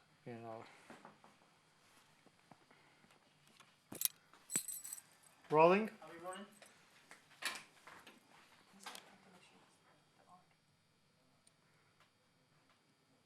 Alright, stand by. In 5. Quiet on the set. 5, 4, 3, 2. Ladies and gentlemen, it is my honor to introduce you to a person who made my career go to the next level with the publication. Megan is an amazing writer, and as you can see, painter. And last month, Megan written a little bit piece about my art business desires and production, and that's really kind of makes me happy. So in return, as reciprocity requires, and even without that, I would do it anyway. I'd like to produce the interview with Megan. So those are 3D paintings of yours that could be viewed from different angles, correct? Yes, I call these the perception. I call these the perception collection. So basically, what these are is that these are paintings that can be viewed from any angle. So you can hold it this way, this way, this way. You know, any direction. There's no up, right. There's no left, down, what am I, left, right, up, or down. And I'm not used to being interviewed. I'm sorry about this. But it's basically, they can just be viewed any way that a person likes them. They can be hung any way that a person wants. Some of my works, not these because they're a little heavy, but some of my works are actually on a turntable. So when they get attached to the wall, a person can stand there and actually turn them 360 degrees until they decide which direction they like it. Motor? So it's always not yet, but I'm currently working on a piece that will involve a motor, and I'm going to attempt to put that into the Armory show in Central Park at the end of the year. So I'm hoping that that goes through. But yeah, that one will have a motor. But for the most part, these can be turned manually. To be viewed from different points of view? I just think it's an interesting idea because, you know, abstract artwork is very, very subjective, and somebody can look at it and, you know, some people don't like it, but people can look at it and see different things in it. And I think that by changing the perspective of them, people can look at them and be like, you know, wow, I didn't notice that before, or look, there's a detail I didn't see prior. So I think by turning them different directions, it just opens your mind so much more. Another thing about these that I like is that they're three-dimensional. So for example, this is actually clay. These blend sculpture and painting. So these are painted clay that will then attach to canvases. And then the canvases are also three-dimensional. I'm going to turn it this way. And on the bottom here are actually foam blocks that allow it to become three-dimensional, but still not too heavy so they can be hung on a wall without too much trouble. Okay. So right now it's this piece and this piece, so the first two in the collection that I've done. And when this one stands up, it looks like that on a wall. But I will be doing way more of these in different sizes. Some sizes will be smaller, some will be bigger. And then these here, this is a more traditional type of sculpture that I do. This is part of the parent and child collection. So this one is called Believe, and this one is called Believable. And basically what they are is that you have one sculpture that's bigger and one sculpture that's smaller, and one is supposed to represent a parent and the other is supposed to represent a child, so they kind of go together as a set. So I have several of these. I have a couple of them on display right now. Do they have to stand next to each other? It's like no, they don't need to stand next to each other. You can situate them any way that you want. They just look kind of cute when they're next to each other. I have 3 of these on display right now at the Theater for the New City in Manhattan.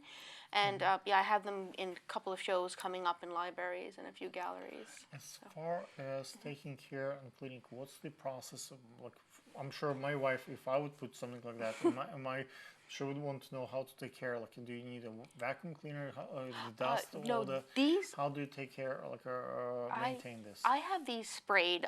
So basically, they're pretty water resistant, and they can be cleaned pretty much by just dusting them. I know that sounds funny, but just by putting like a duster on them, that's enough to keep them clean. If you wanted to, you could even like take a wet rag or a little bit of Windex and just pat them down like that to keep dust off them. But they're pretty easy to keep clean because, as I said, I have them like with a nice spray finish that makes them look glossy, and it also protects them from the elements. So, you know, they are better off being hung indoors, so I will say that. But I mean, if they did go outside and get a little bit of rain on them, it wouldn't destroy them.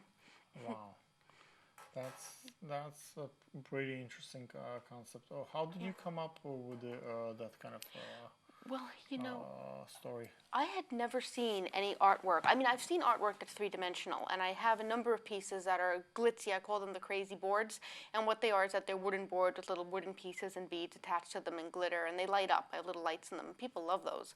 But I'd never seen anybody that really put clay like this onto canvas and then also made the canvases three-dimensional. So I just thought, oh, what would happen if I tried that? I just thought, you know, this would be kind of interesting. So I decided just to start sticking or gluing clay to canvas and just to see what that would look like. And I ended up really liking the result, and I want to see where this will go. That's amazing. I'm thinking that I have a little spy camera in my pan that I can put inside and turn, and I can get the 3D picture from inside. Look, because this is, we're talking about, you can view it from a different point, like from right, from left, from up and down, but you can also would be able to see that with this camera, how it feels from inside out. That would be really cool. They're painted. They're painted all the way around. So if you start camera, you would still see the painting. Yes, so, I'm just saying I can turn the camera that would be really cool. If I do all the pictures together, right, and I do 360 and the software puts it together, it's still going to be view from outside. Look, even if I move the video camera or camera around, but from inside, that would be a view of the world It would be a very unique way to look at it. From inside out. Yeah, that would be really cool. That'd be a really unique thing to do. I like that. I hadn't thought of that before. It's a good idea. But Really? it just shows, yeah, like the way that these can be viewed literally any way. So that's even like taking it to a next level. from inside of that wall. So that's how you can see the space. I think that would be interesting for if a person wants to show the premises and the what where they live and how the living room looks. That through that piece of art, you kind of you are inside of the art rather than you looking at the, exactly. It's like three-dimensional. It brings you right inside. That would so be maybe really cool. Next time when you produce the next one, you would bear that in mind, so it has a space for the camera to go from inside. Absolutely. And we can kind of maybe later on cover the spot, but that would be kind of the way to look into that art from within. Oh, that would be fantastic. I'll definitely keep that in mind because I'm going to be making a lot more of these, and I can design ones that actually will have direct, like I can even, I guess I could put one like in between a canvas like this where there would be a space for the camera. Okay. So I can definitely do that because I'm going to be doing way more of these anyway. How do you really know like Alexei, the guy who introduced us? Oh, I met Alexei actually at Art Expo. I exhibited at Art Expo with Art Blend Gallery. They're out of Fort Lauderdale, Florida. This year or yeah, this year, okay. this April. And I was at the show because I write for Art Blend magazine, and I also do a lot of my own like freelance work with Blasting News. I interview a lot of artists and writers, so I always go to the trade shows to walk around. I like to see the art that's there as an artist myself, and then I also like to meet up with artists and offer interviews and just because I like to be able to help other artists and promote the arts. And he told me about you, and then when I found out about your career, I was like, oh, this is really cool because you do a lot of great stuff. You do stuff for visual artists and models and fashion designers. It's incredible. So I love connecting with people like you. Those girls mine and they glow in the dark. Oh, they're beautiful. I was actually saying how beautiful the dress looked to her. I love it. It's really gorgeous. Okay. Megan, is there anything else you have a message for our Brooklyn audience? Well, right now, I'm pretty much just going to be making more of these works. I have a lot of library shows coming up and solo shows coming up. I have one gallery, big gallery exhibition planned for 2018, but I will have more details on that in the future. Okay. But yeah. How do you advertise for your shows? Do you Usually the galleries do it for me. Yeah. So you don't promote. I promote it on social media a little bit, but for the most part, it's primarily done by the galleries, and sometimes I show in libraries, which are great resources for artists, by the way. If you're an artist that's looking for a way in, definitely contact your local library because a lot of them will run shows of work for month-long periods, and they're wonderful organizations. So I would really suggest checking out any local libraries by you, and even if, like I, for example, live in Queens, but you can get gallery. I've gotten shows in Nassau County. I've gotten shows in Suffolk County, on Long Island. I've gotten shows in, I have one running right now in New Jersey. So just reach out to local libraries because they're very, very open to artists. Have you done any billboard advertisement? Not yet. No, I would love to. I think I told you off camera that this is a really great way to attract tourists to buy paintings. Maybe one day we can try that. Yeah. I can imagine if we put a proper print of the image of that quality. I don't even know where to begin to take a picture of this like this, but. That could be sold. That could be definitely a decoration piece. I'm pretty sure there are decorators who would look for this one is actually called Dance at the Seashore Block Party because it reminds me of something that you would put in a beach house or something that's like bright and colorful and joyful. And so I would definitely look at for my Greenwood Lake house. I would look at something like that. And what about this one? This one is called. This one is Quaintly Dignified, and this one's a little bit darker, a little bit more of a. I don't know. It's like an abstract, almost like Victorian colored feel, I guess. I don't know how else to describe it. But yeah, I mean, this one would be nice, and I could see that in an office building or in a house slightly darker use. When you do your writing, when we spoke, I asked you how much cost the article, how much you get paid. You mentioned obscene amount, a tiny amount of money. in my experience with writing an article with you, it took you like a phone conversation with me once, maybe twice, maybe 3 times. Then I write, then you write back to me. So it's back and forth, back and forth. At the end, when I ask you how much you're making this, it's. Well, it depends on the publication. Like, I'm paid by the publications that I write for. I'm not associated with blogs or anything like that. But generally, we're paid like a certain amount of money per article because we write them online. Why certain amount is so tiny? I don't know. That's their rules. It's not really fair. It's that's unfortunate. How the industry is? Wow. Yep, if you have to write onto it. Now, of course, if the article gets shared around, we also get a percentage of views. So, for example, we get paid a flat rate. And then we're paid per view for everybody that views the article. It's like an advertising tie-in. But when I write for magazines like Art Blend magazine, for example, like I do artist profiles for them that come out in their magazines that were previously they published a couple of times a year. Now they're changing the format to be publishing once a year. But they were about $40 an article for 200-word articles, which was really good. Wow. So that was good payment. But yeah, I mean, when you go into writing about more or writing for more established publications in the art world, the price is generally much higher per article. So it's just a matter of finding those places to write for, which can be a challenge. Okay. So you have also 2 different fields, art writing and painting. Yeah. Okay. Thank you so much for coming. Hopefully you. We're going to put on subtitles your page, your website. Okay. And hopefully, I'm losing my voice. It's a little bit of midday interview. And just to clarify, in the beginning of the interview, I meant to say that there is no left, right, up, or down. These can be viewed any angle. So now I finally said it right. I'm not used to being interviewed on TV. So. Thank you, guys. Thank you. Thank you. Cut. Thank you so much. Let's put those a little bit away. Let me get and drink something. So yeah, I mean, I can definitely do one. We have to. I know. Первое шоу провести в YouTube Space. Вот я тебе помогу.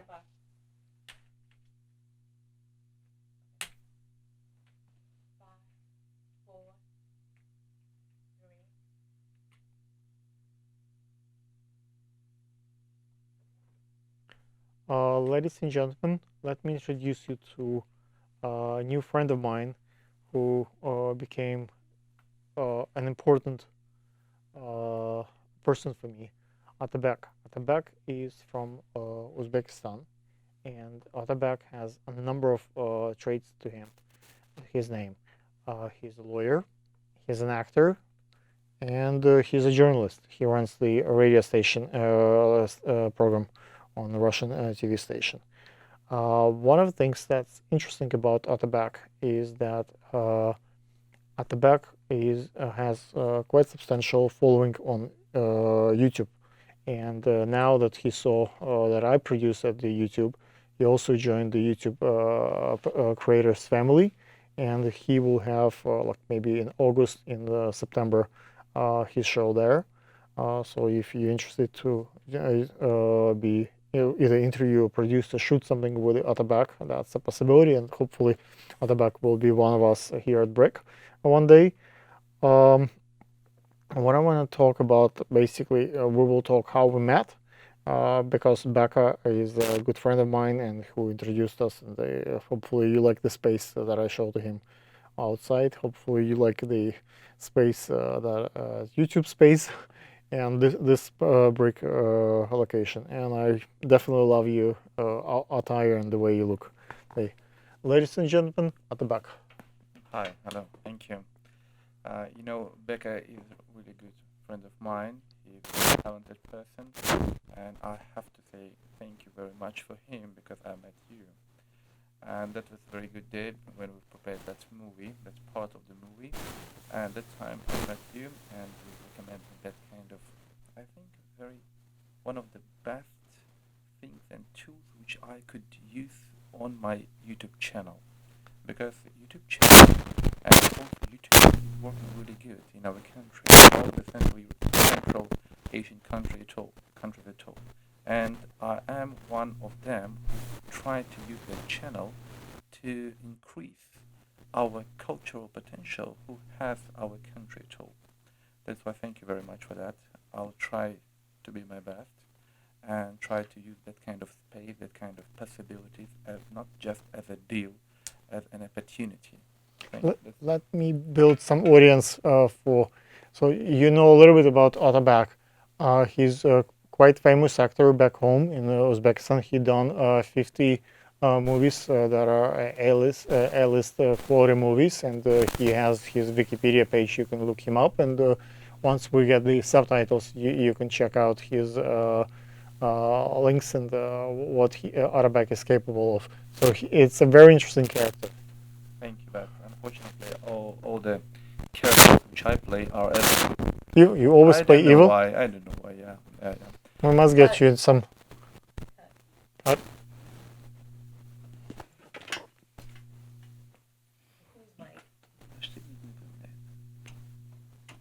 Like it or not. 1, 2, 3, 4. Sean, we're good? Yes? No?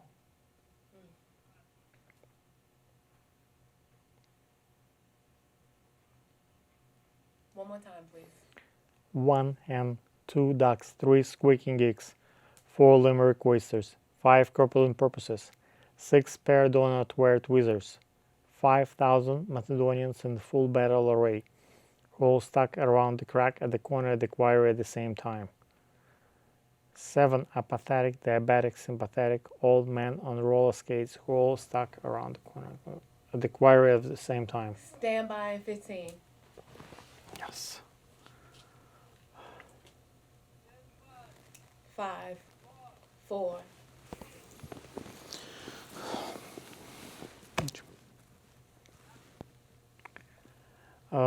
Добрый вечер, друзья. Меня зовут Александр Гурман. Я обычно выступаю под именем Мистер Грейт. И у нас в гостях Атабек, кто является достаточно знаменитым узбекским актером. Атабек сделал более 50 A-listed фильмов дома в Узбекистане. Атабек имеет не только Wikipedia page, но и различные амбиции в жизни. Он, будем так говорить, он юрист, он журналист и он актер. Одна из приятных новостей, что меня поразило в нем, что он построил, как и я, YouTube-канал, и он имеет, скажем, по-моему, 16 тысяч сабскрайберов, что означает, что он может также снимать в YouTube Space. На прошлой неделе Атабек посетил YouTube Space и начал процесс регистрации для его канала, чтобы он мог тоже снимать там же, как и мы. И вот сейчас мы снимаем в Brick Art Media Center. Надеюсь, что в ближайшее время Атабек тоже будет сертифицирован здесь также и сможет производить свои и радио, и вещать отсюда, и телевидение. То есть я хочу его приобщить к тем интересам, которые у меня есть вокруг этого мира искусства и телевидения. Нас познакомил Бека, мой хороший товарищ, который снимает различные фильмы. И давайте немножко послушаем от самого Атабека, кто он и что он в этой жизни достиг. Здравствуйте, Александр. Я думаю, амбициям и совершенству нет предела, поэтому мои достижения — это еще ничего. Все еще впереди, все еще все хорошее. Хорошее — это, я думаю, то, что я в Америке. И это та страна, где достигаются именно возможности мирового масштаба, нежели локального, либо какого-то более, скажем так, мелкого. Поэтому не будем загадывать, но будем стараться делать все по-крупному, по-лучшему и на суперкачественном уровне. Из немаленьких вещей вы сейчас готовитесь LSAT сдавать и смотрите на Гарвард. Да. Это очень благородная и очень высокая цель. И как вам удалось такой построить канал? Что вы сделали такого? Почему люди так за вами следуют? Наверное, это все-таки бэкграунд, скорее всего, потому что все-таки в кино более 50 ролей, к сожалению, все почему-то негодяи, почему-то все. У меня, роли почему-то такие. Сам-то я не негодяй, как вы видите, я надеюсь. А вот в кино так получилось, что я сыграл одного адвоката-убийцу, который посоветовал убить 3 женщин в фильме «Ведьма». И вот после этого эта роль как-то ко мне, эта это амплуа, этот образ ко мне прилепился, и вот одних негодяев я играю. Ну ничего. Ну, в Америке очень часто сначала много негативных героев играть. Вот сложно играть негативного героя, это очень... Не, сложно, мне сложно играть позитивного героя, потому что я недавно в одном фильме играл, где я должен был играть декана, преподавателя, и у меня студентка очень сложная, которая обижена с всего мира, и она нашла как бы утешение во мне, потому что я был супер начитанный, значит, такой вот яркий, очень такой харизматичный. Это было, я должен был играть такого, очень доброго, такого добренького, а в середине фильма я снимаю свою маску и просто предлагаю переспать. Вот. И в этот момент, конечно, вот вторую часть мне играть было легче, честно говоря, нежели первую. Так что, да, это все, конечно, относительно. Вы привыкли играть? Уже привык, можно сказать, да. Ну вот вы себя как вот... Сейчас я вас пытаюсь пригласить быть продюсером, снимать фильмы, снимать в YouTube. В этой ипостаси вы работали, вы имеете опыт работы? Что вот я надеюсь, что благодаря вот этому интервью, которое у нас сейчас происходит, кто-то позвонит и скажет, вот я хочу с Табеком в YouTube снять там в boardroom, или то ли это будет hangout room. Мы смотрели разные там сеты, там, ну, 2 этажа есть где снимать что. Вы знаете, всю свою жизнь я экспериментирую. Я свою карьеру начал с того, что я стал корпоративным юристом. После этого я превратился в переводчика. Потом я трансформировался в киноактера, потом стал радиоведущим, а потом уже стал журналистом по сфере интервью. То есть всю жизнь я экспериментирую. Поэтому и это для меня очередной эксперимент. Но в каждой моей сфере, пока я не достигаю успеха, я не отхожу от этой сферы. Это мое требование и какое-то жизненное кредо, можно сказать. Поэтому я полностью готов к тому, что вы говорите. И самое главное, я человек идейный и готов к этому вот буквально сделать так, чтобы это не была одна из моих профессий, а это, можно сказать, был моим диагнозом. Это мой стиль жизни. Потому что... Вам понравился YouTube Space? Да, очень. Знаете, я вам благодарен. Я буду вам благодарен до конца своей жизни, потому что я увидел, какие возможности дает YouTube Space. На самом деле, не просто так бесплатно, приходите, снимайте, а требования, чтобы больше... 4K камеры, конечно, это много качество, да. Качество, хорошие студии. Огромные студии. Ну, я был в Голливуде, когда я видел такие же студии, где вот снимаются мировые фильмы, мировые шоу. Я не увидел никакой разницы, ну, как в шоу. Найдите 5 отличий, да? Я бы не нашел бы, честно. А здесь в Брике вам нравится? Вот, мне здесь очень нравится, особенно тем, что здесь можно фотографировать, можно снимать, в отличие от YouTube Space, потому что там прям пальцы прям идут прям к своему телефону, либо к фотокамере, чтобы хотя бы одно селфи сделать. Но закон есть закон. Правила да, есть конечно. Lex, dura lex, как говорили еще древние римляне. Закон суров, но то он есть и закон. Поэтому огромная возможность YouTube Space создает для тех, кто... Надо в Узбекистане сделать, чтобы город тоже давал, как в Нью-Йорке дает бесплатно снимать.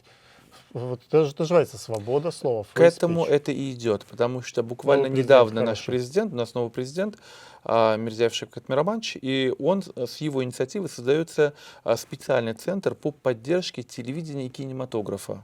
Вот он сейчас строится, это огромные инвестиции, не только государство, но еще и частные лица, для того, чтобы он, новый президент, он новатор, он реформатор, и он понял, что, я думаю, он это понимал всегда, что именно характер государства определяется по 2 сферам. Либо по кинематографу, либо по спорту. По спорту мы уже преуспели, на Олимпиаде все золото забрали. Я в Лос-Анджелесе, когда был, познакомился с Фредди Роучем, знаменитым тренером у боксеров, и когда я сказал, что I'm from Uzbekistan, он говорит, о, да вы все золото забрали на Олимпиаде. То есть уже страну начинают узнавать, признавать, потому что страна очень уникальная, интересная. По брату знают. Конечно, да, потому что это же не только хлопковая и банановая республика, это уникальная страна, где более 3000 лет истории. Это ровесники Рима и Помпеи, один Самарканд, Бухара, Хива, только чего стоит. Это потенциал просто громадный.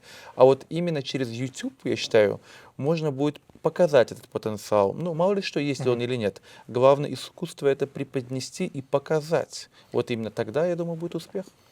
Так что, если есть желающие, так понимаю, работать с таким именитым человеком, как Атабек, и в таких хороших местах, как YouTube Space и Брик, наверное, могут позвонить и там контактировать там, через Инстаграм или Facebook, или, не знаю, какие есть, как ты принимаешь звонки. Я есть везде. Есть везде человек, и я постараюсь помочь в том, что я знаю, что тот путь, который я прошел, чтобы производство было достаточно правильным и хорошим, и все получилось. Спасибо большое, что вы пришли. Спасибо вам. Мы в Англии всегда говорили так, когда я там жил.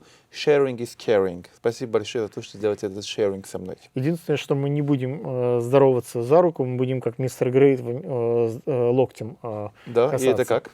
Это мой локоть к вашему локтю. Неважно, какой локоть, это связано с тем, что очень много встречаешь чужих людей и боишься микробов заразиться, и чтобы не прикоснуться, чтобы домой не принести болезнь. Как Дональд Трамп прям. Я когда читал его книги. Да, вот мистер Грейт у меня вот построен character на Барат, между Баратом, то есть такой барбариан Барат, между Дональдом Трампом, который не любит здороваться за руку, и мистер Wonderful с Shark Tank. Это связано еще с тем, что у Трампа он на нем бизнес лично держится, поэтому если он заболеет, он видит очень много людей с разных мест, то он как бы может бизнес остановить. И поэтому для этого это сделано, чтобы приостановить. Вы знаете, для тех, кто, дай бог, с нами будет работать, и для нас лично, я бы хотел пожелать то, что в свое время пожелал Никулин, Юрий Никулин, когда приезжал в Ташкент. Он приехал, они снимали фильм с Гурченко, и когда он буквально уезжал, он был у трапа самолета, а огромное количество нашего народа, так они стояли, его провожали, он так повернулся и сказал: друзья, я желаю вам творческих узбеков. Вот и тем людям, которые будут работать с нами, я бы очень хотел пожелать творческих узбеков и успехов, и давайте будем работать вместе. Спасибо.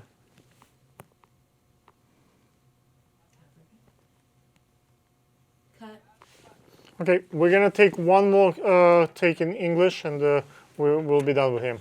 Just one quick. I'm gonna answer this one of the models there. I'll just answer this model because she's already here, and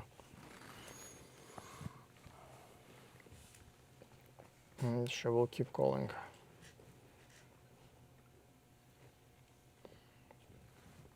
Can I bother you with a favor? There is a girl by the name Astrin. She's from Europe, and just tell her to wait for me.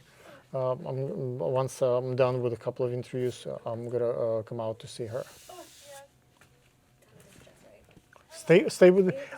I'm in the middle of interview. Are you here? Okay, just wait there. Once I'm done with the interview, I'll come out to see you. Okay, bye. Ready? Rolling? No, not yet. Megan, we're gonna do after this one yours. So, Stand by in 15. Хочешь, если я тебе дам еще девочку проинтервьюировать? 5, 4, 3, 2. Ladies and gentlemen, let me introduce you to the good friend of mine, new friend, but really good. At the back, I have a good feeling that we will work for a while together. At the back is the person who has 3 separate careers that he was capable to put together. He is a lawyer, he is a journalist, and he is a YouTuber, the actor. At the back did about 50 A-roll list quality movies as villain characters, mostly back home in Uzbekistan. It has been said that the new president's daughters are following his Instagram, and whenever he posts something new, like McDonald's is a good for you, McDonald's opens the space in the Kazakhstan and Uzbekistan. I'm sorry, Uzbekistan. Why would I say it such?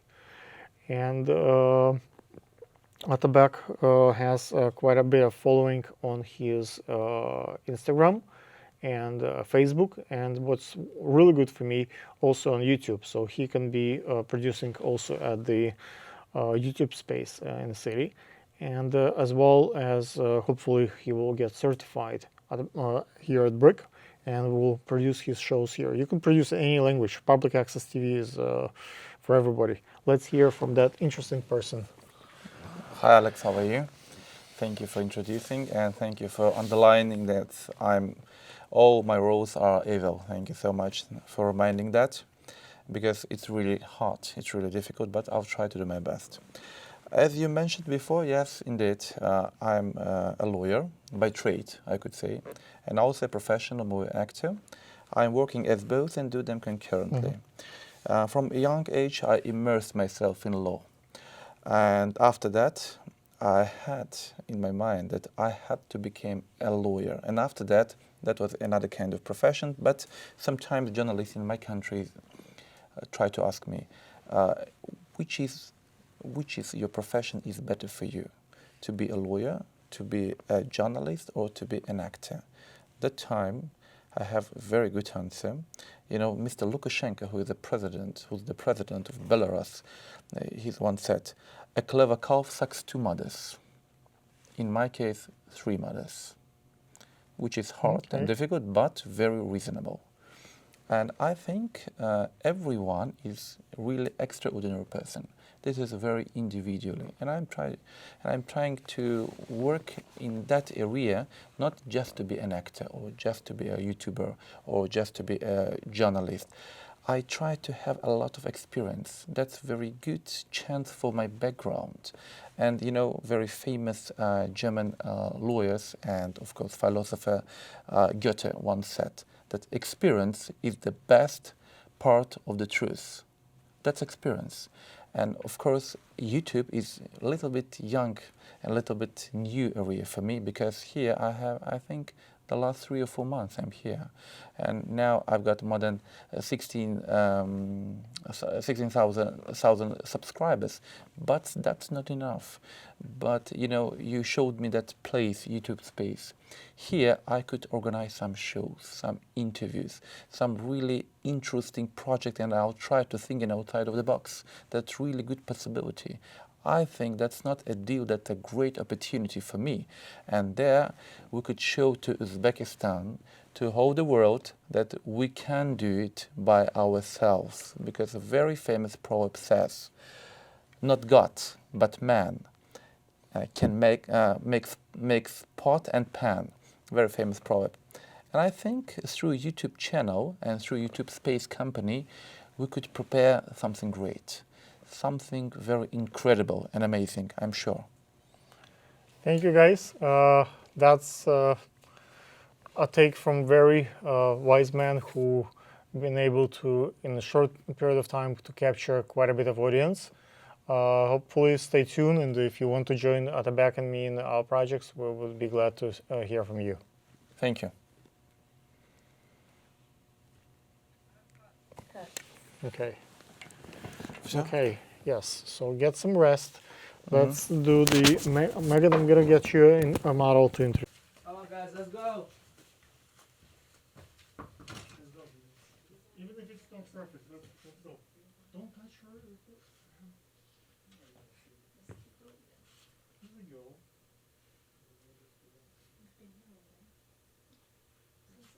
I'm sorry.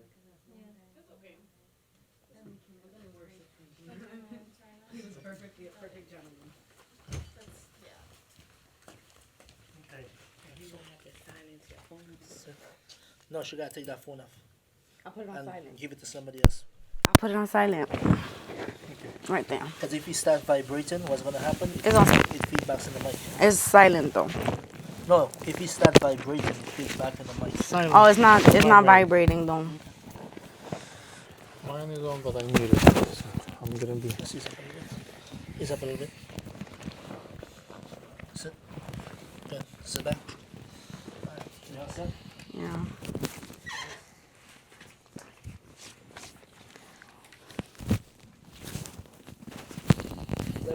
It's hot in here. Yes. Jesus.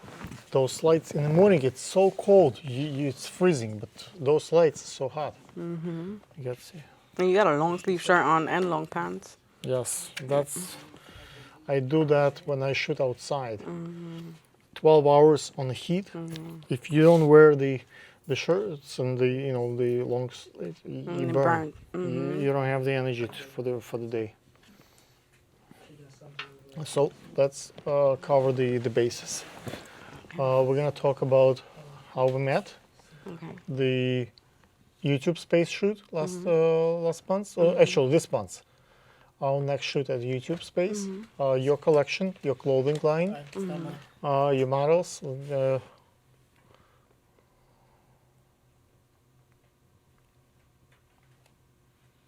You guys said it here. That's in your eyes. Thank you. Let's go, someone.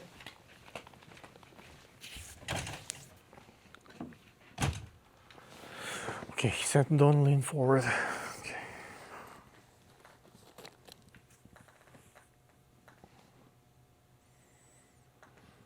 It's hot. It is hot. I wish I had some makeup because I'm glowing. But it's okay. Almost done. We had. Can you speak to me? Can you talk? Hello. Hi. He can hear me? Can you hear her? Loud and clear, or? Yeah, can you count to 10? Count to 10. 1, 2, 3, 4, 5, 6, 7, 8, 9, 10. We're good. 5,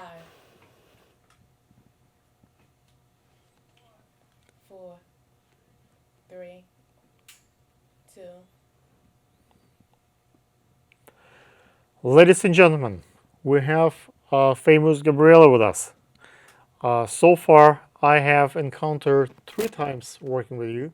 So one time we helped Pedro with his production. Yeah. One time you helped me with the YouTube space. Yes. And one time you came to meet me here at the mini studio. So we did a little casting. So today you brought quite a few makeup artists, quite a few hairstylists, quite a few models. So you really step up every time we see each other. You're moving to the next level, and hopefully, did you like the images last time? Yeah, they came out really edgy and editorial, which I always shoot for. Okay, and the video you haven't seen yet because we haven't approved yet by Google, but once the Google YouTube give us approval, I hope that you will like the images as well, the video as well. What's your feeling of today's shoot and the last YouTube space? I don't think we had a chance to talk about it on camera. No, we didn't. I was running around a lot, which I always do. It was pretty chilled. I liked the space. It was different. I got a couple of really good shots that I was really going for, which was the phone booth. Was one of my favorite ones, which I actually posted. Yeah, and the significance behind it, because with my clothing, I don't only like it just to be clothing. I want it to express something, you know? When a woman puts something on, it's like, you know. So this time we're gonna have the kitchen space. We're gonna have the food show. Okay. We will have more like a diner space. We'll have I don't know if you saw the space in front where the interviews could be taken, like with the tall chairs. The green room. Not the green room. It's like open space. We will use actually the black room. It's a huge space where usually the music videos been shot. The green room we're also gonna take, but it's gonna be the like a music space because it has the like all that like fog inside, and it's oh, that's cool. Kind of that kind of space. Why do you do your designs? Why do you do fashion? It's something I always loved since I was small. You know, I've been creating since I was young, and it's just something that I just loved. You know. Are you having a new collection for the September Fashion Week? Yes, I do. Yeah, it's more loose fitting sweaters and edgy. That's what I mainly go for, is edgy. Edgy. Yeah. Okay. This is a studio at the Brick. Do you like the space? Do you like to shoot here? Yes, this studio is amazing. It is huge. Bigger than B studio.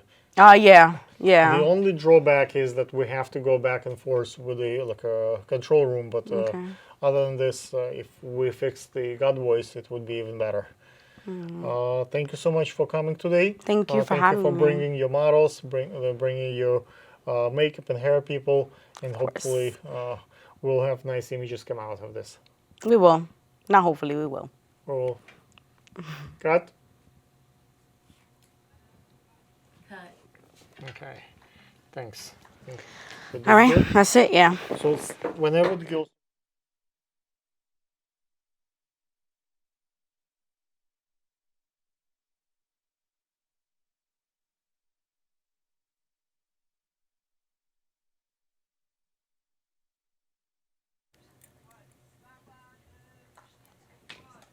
Five, 4, 3, 2.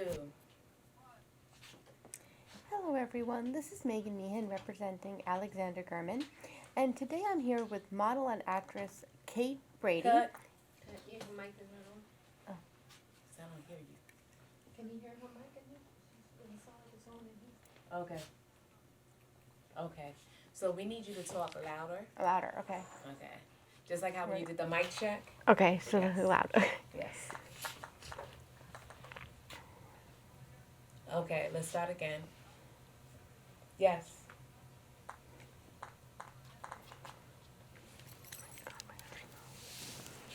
Let me fix that. I'll fix that.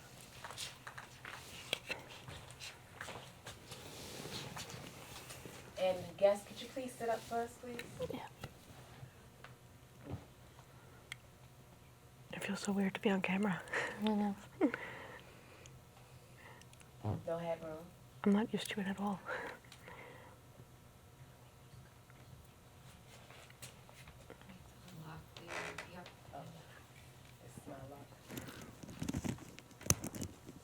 Can you stay still for me, host, please?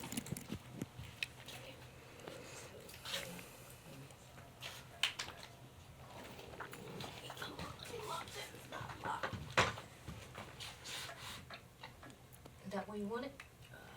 Let's see. Hold up. You want it moved? Do you have any recent films that you want me to mention? Any recent projects? Coming up? Yeah. Okay.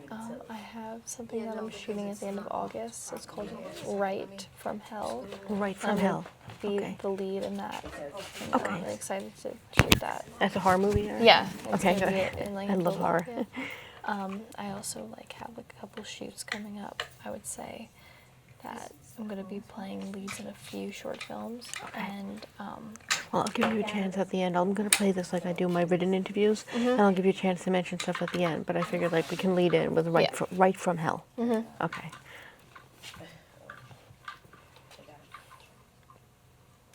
I've done this many, many times, hundreds of times, thousands of times with writing. This is my first time on camera, so if it goes bad, it's my fault. You're used to it.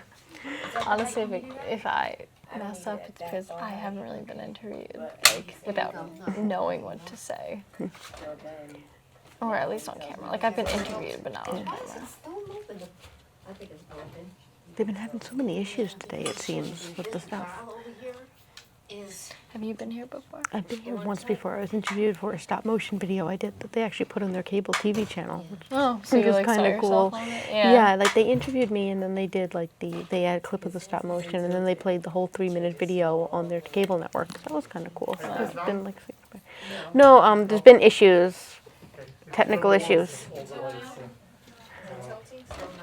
that's how we filmed that studio and it's supposed to talk because the latches are open. Have you been to the YouTube space? No, have you? No, I'm due to go on the 24th of July now, but I don't know what that's going to be like. I'm so curious to check that out because I've heard that they have little sets in there. One area looks like a diner, and they have it all set up to look like something like an actual diner. So I'm just curious. So what is the YouTube space? What does that mean? It's apparently a place where people that are very prominent on YouTube can go and film professional quality type of interviews, and I think you can use it for plays and use it for TV shows and things like that. Right here. Pull this out. Follow this. Just pull this out. This But is you not wanna gonna try to stick. fill This it, is not gonna it's stick. not gonna stick? Because this is locked. If this is locked, it's not gonna go nowhere. No, the tilt is open. That's not what's happening when we're trying to tilt. The tilt was Has this been going on all day? It's going up and down. No, the tilt was God. open. If you look on this side, I have opened it. Yes, you opened it. I opened it. which This is a wall. no, this here. No, Yeah. No, this, Not- this. Oh, this one? Yeah, you gotta pull. You gotta pull it out. Oh, okay. Alright. Okay. So can we lock this part so even when you try to tilt it This instead spot of is just this moving? spot is not right. Yeah, but this pad So is not now locked. you guys use this here Mhm. to tilt it up and tilt it down. Then you lock it off. And you lock it off. Alright, look at that. She's good. Alright, let's go. Let's go. Okay, hopefully this goes through.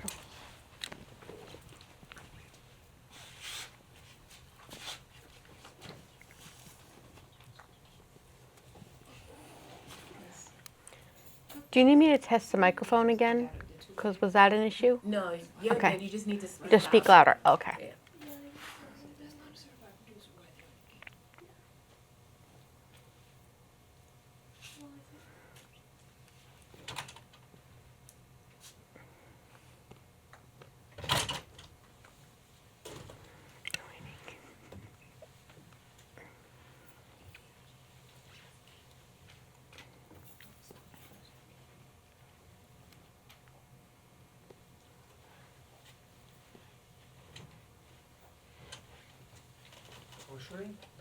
He's, Wrong? No.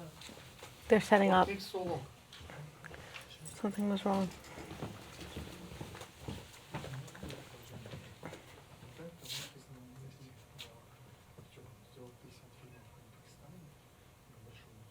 Quiet on the set.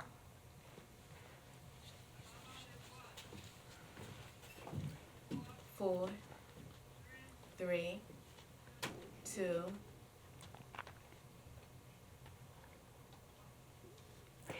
Hello everyone, this is Megan Meehan representing Alexander Gurman, and today I'm here with model and actress Kate Brady. And Kate is starring in a number of projects. You have one coming up soon called Right From Hell, which is a horror movie, correct? Right, yeah. And you play the lead on this movie, so can you tell us a bit about it and the character? Well, this actually just like, I just got the call for this, so I'm actually pretty excited. But yeah, it's a horror movie coming up. It's about this girl, Leah, and basically her brother is killed in this situation that she doesn't know what went on, and she tries to go back and tries to find out what happened in this scenario with her boyfriend and with her friend Morgan, and you know, throughout the movie she's going to find out what happened to him and possibly more. So I'm really excited to shoot it. Yeah. Sounds It's in great. Philadelphia in August. Oh, So, nice. Yeah. Sounds yeah. great. So what other projects have you been a part of and what's coming up?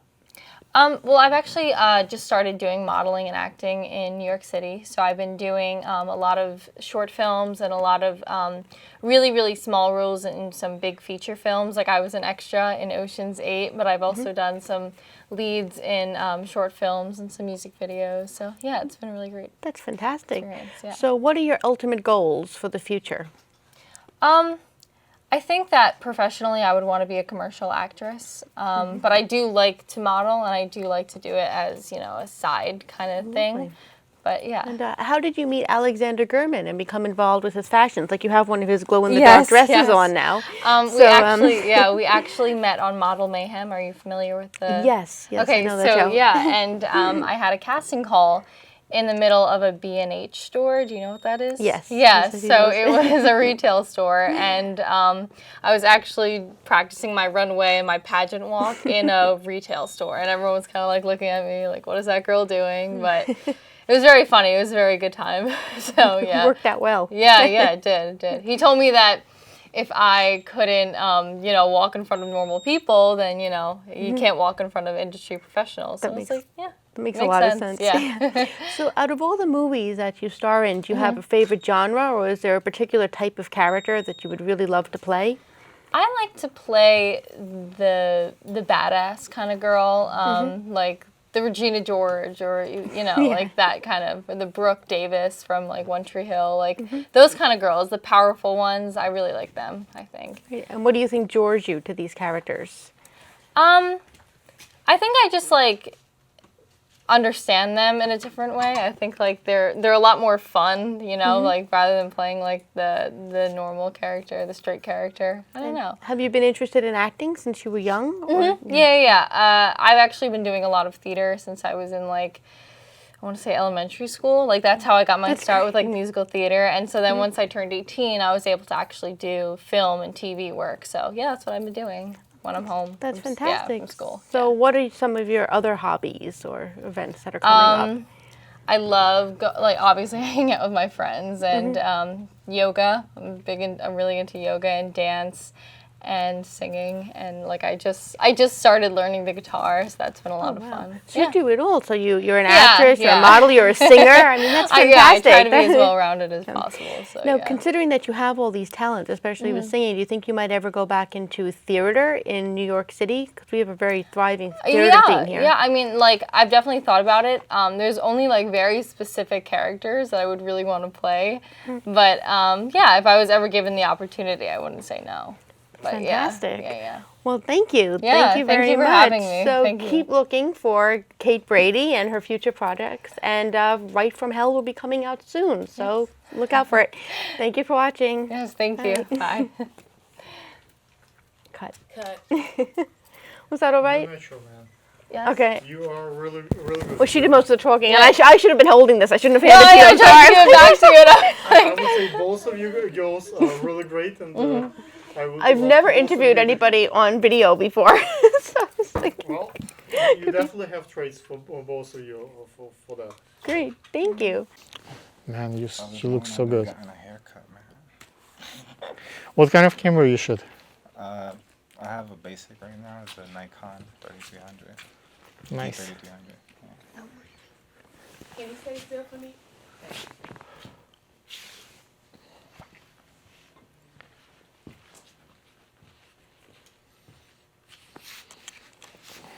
Let's see.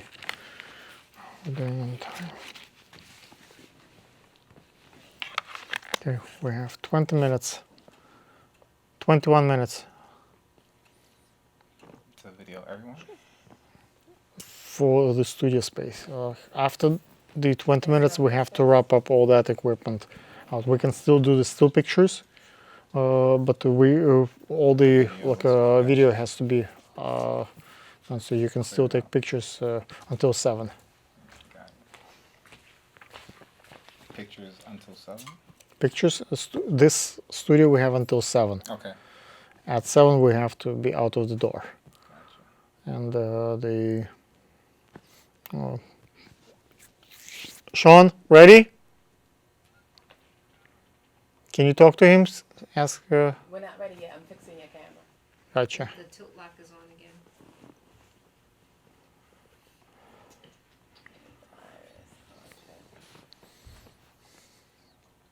Yeah.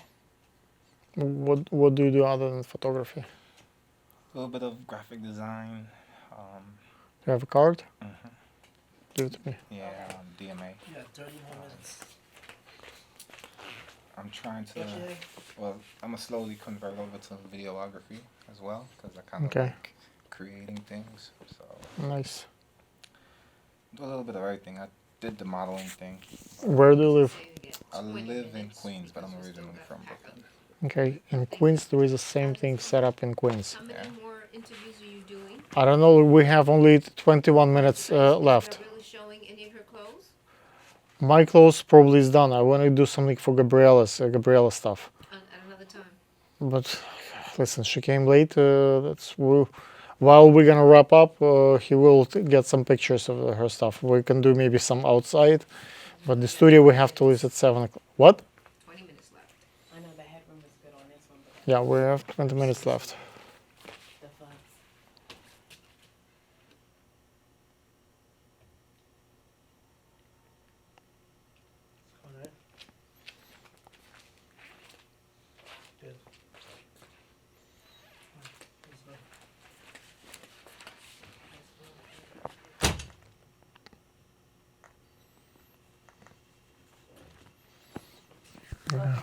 It's been a little bit hectic. We accomplished quite a bit, but today. But usually it's nice to come early and prepared, and that way we get everything. We've been here since 10 o'clock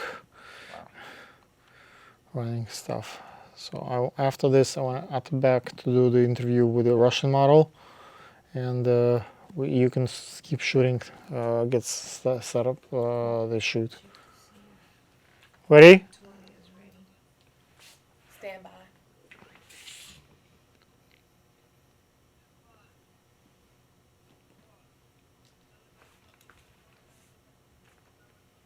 Okay, so look at the camera. Look at the camera in front of you, not the monitor. Ladies and gentlemen, this handsome gentleman sitting to my right is my fellow photographer like me, and his name is Alexander like mine. As you can see, beautiful ink on his body and very cool look. He comes from a really good friend of mine, Gabby, who is a designer, and Alexander came here all the way from Bronx, not Bronx, Queens. From the Queens to shoot Gabby's clothing today. Hopefully we'll have a nice shoot. How are you today? I'm great. Thank you for having me. It's a very nice set, and I'm happy to be here pretty much and take some great shots. Okay, this is Studio A. In the break, it's a little bit the biggest studio that we have here, and the B studio is a little bit smaller. And we will have a pretty nice. I don't know how much work we will be able to accomplish today, but on 24th, we're shooting again back at the YouTube space, and that's a very nice location. I don't know if Gabby told you about it. She mentioned the YouTube situation, but she hasn't confirmed anything as far as the dates. But I'm pretty sure she'll put that to me eventually. Okay, so you model, you photographer. What else you do? Yeah, I do. My main thing is photography. At the beginning, I did a little bit of modeling, but I felt I transitioned more into the photography where being a former model, I know how to set up and, the vision behind the lens type of thing. So that's why my brand is called Think Outside the Box, because I like to do different things, not just like a regular concept. Okay. One thing that's good about the public access TV, we have pretty decent cameras here. Full frame and all that kind of cool stuff. And once you get certified, you can borrow cameras as much as you want and shoot whatever you want. So that's one way to grow this set of equipment. That way you can shoot like 20 different cameras and different lenses, and extend your well, basically, if you build, we spoke prior to the shoot that you're building your video production. If you build your YouTube channel over 10,000 followers, then you can shoot at YouTube, and then the cameras we're talking about RED, 8K, 16K. We're talking about like really fancy equipment that is at your hand. And last time we had like maybe 50 lenses. For that, so it's a couple of and five sets at the same time. So imagine it's pretty robust. That's a fun toys to play with. We had for the music studio, we have about like $2 million equipment there. So it's pretty. If you have creative mind, you can produce. And I don't think Sony or Columbia Pictures has that much money as Google has. So they're putting a lot of money into that space. And just all they ask from you, just create cool stuff or cool work, and have lots of millions of followers, views, and stuff. That's all they want from you. Sounds exciting. It sounds exciting. Definitely looking forward to that. I'll definitely be happy to have that opportunity to pretty much show my creativity and my artwork through the lenses. Especially YouTube. YouTube is known everywhere, so why not start there as well? Okay, guys, in a few minutes, a few seconds, you will see Alexander and my photography that we produce here, and hopefully you like not just interview, but the results. Thank you. I'll be with you in a second. Sorry, this thing is so complicated. So can we put it out afterwards? Okay, you can put it right now. Just so I can show you here.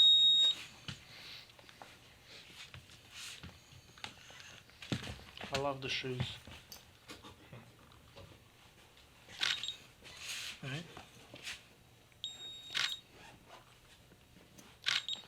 Last time I shot her, it's amazing. She had like even more feel. She has big boobs, so everybody was crazy about her look. So you're gonna be turning this way. Your camera is gonna be right here. Okay. Try not to. I got not every offer I got was decent one. Of course, Yes. that's every But photography. да, you done. Catherine, You can change, you done. Ты можешь переодеться, ты закончил. Если хочешь. Да. Спасибо, что рассказала. Если ты хочешь еще у Габриэлы вещи попробовать, пожалуйста, но с моими. Все, переодевайся, заканчивай. Okay. Yes, but of course. That's really warm here after. They must have turned the air off. They want us out. Okay, can I change that? I fix that because it's pointing to you and you're not getting a really good sound. Okay. Oh. Okay. Okay, he says that you need to move from there. The model in the front. Guys, just move. Once we're done, I need 5 minutes. Just off, and then after 5 minutes, we can. You guys can keep shooting. Stand by. That's the last interview for 5, today. 4, 3, 2. You're on. Ladies and gentlemen, I'm Alexander Gurman. Today I'm in the role of Mr. Great, and my guest is Nasheen. Nasheen. The first time I met you was a couple of years ago, I believe, at the Sky Room, when I had my one of my pageants. Like I think which was that? The camouflage show, and you model for the Rob Report gig that I had at the time. The show with the helicopters. I don't think you got the gig at that time, but you was really close on the top. I remember you was one of the top choices for the client, and I'm sorry that you didn't get to the. Now I recognize the jewelry you're wearing. That's my Indian collection. Yes. And what you're wearing here is Gabby work. Yes, Gabby's work. So what's the name of the brand? Gabrielle, it's Break and Beads. Yes. Okay. Here today you are at the Brick, which is free speech public access space in Brooklyn. How do you like our studios here? I love the studio. The studio is huge. It's great for people with creative minds. You know, all the equipment is free, the studio space is free, so if you want to join our crew and become one of the certified people, you're welcome to be part of the process. It's amazing. That would be great. Okay, and tell us about your modeling career. Like, where are you from originally? I'm originally from India, but I am based in Los Angeles, so I do LA and New York. Oh. Both. Been modeling for past 10 years. A lot of commercial print. I also act as well. Have you seen my work with the Raju Paul? I have produced the last, Miss India Worldwide. Last year I produced like 7 or 8 pageants with Raj. And, Raju Paul? Yes. I heard about it, yes. It's, Albert with the Albert Palace in New Jersey. Yes. So that's the same crew that running this. So I was covering the Indian Film Festival recently, actually 2 of them. Now the new show is coming. Rush has a new show in next month. Well, according to him, it's really big, going to be big. Okay. And what's her name? It's escaped my mind. If you look on my Facebook, I have all the Indian connections there, and I think you will see quite a few familiar faces. I'm sure, yeah, because I'm pretty well known in the Indian industry. So nice. I'm sure if I look at your page, I'm like, okay, I have worked with that person and this person, yeah. Right. So hopefully we will see each other more on the Indian community and not just Indian, productions like we have today. Yeah, sure. Thank you for coming today and working with such amazing designer as Gabby. I think she's wonderful. She's amazing. I love working with her. Thank you, guys.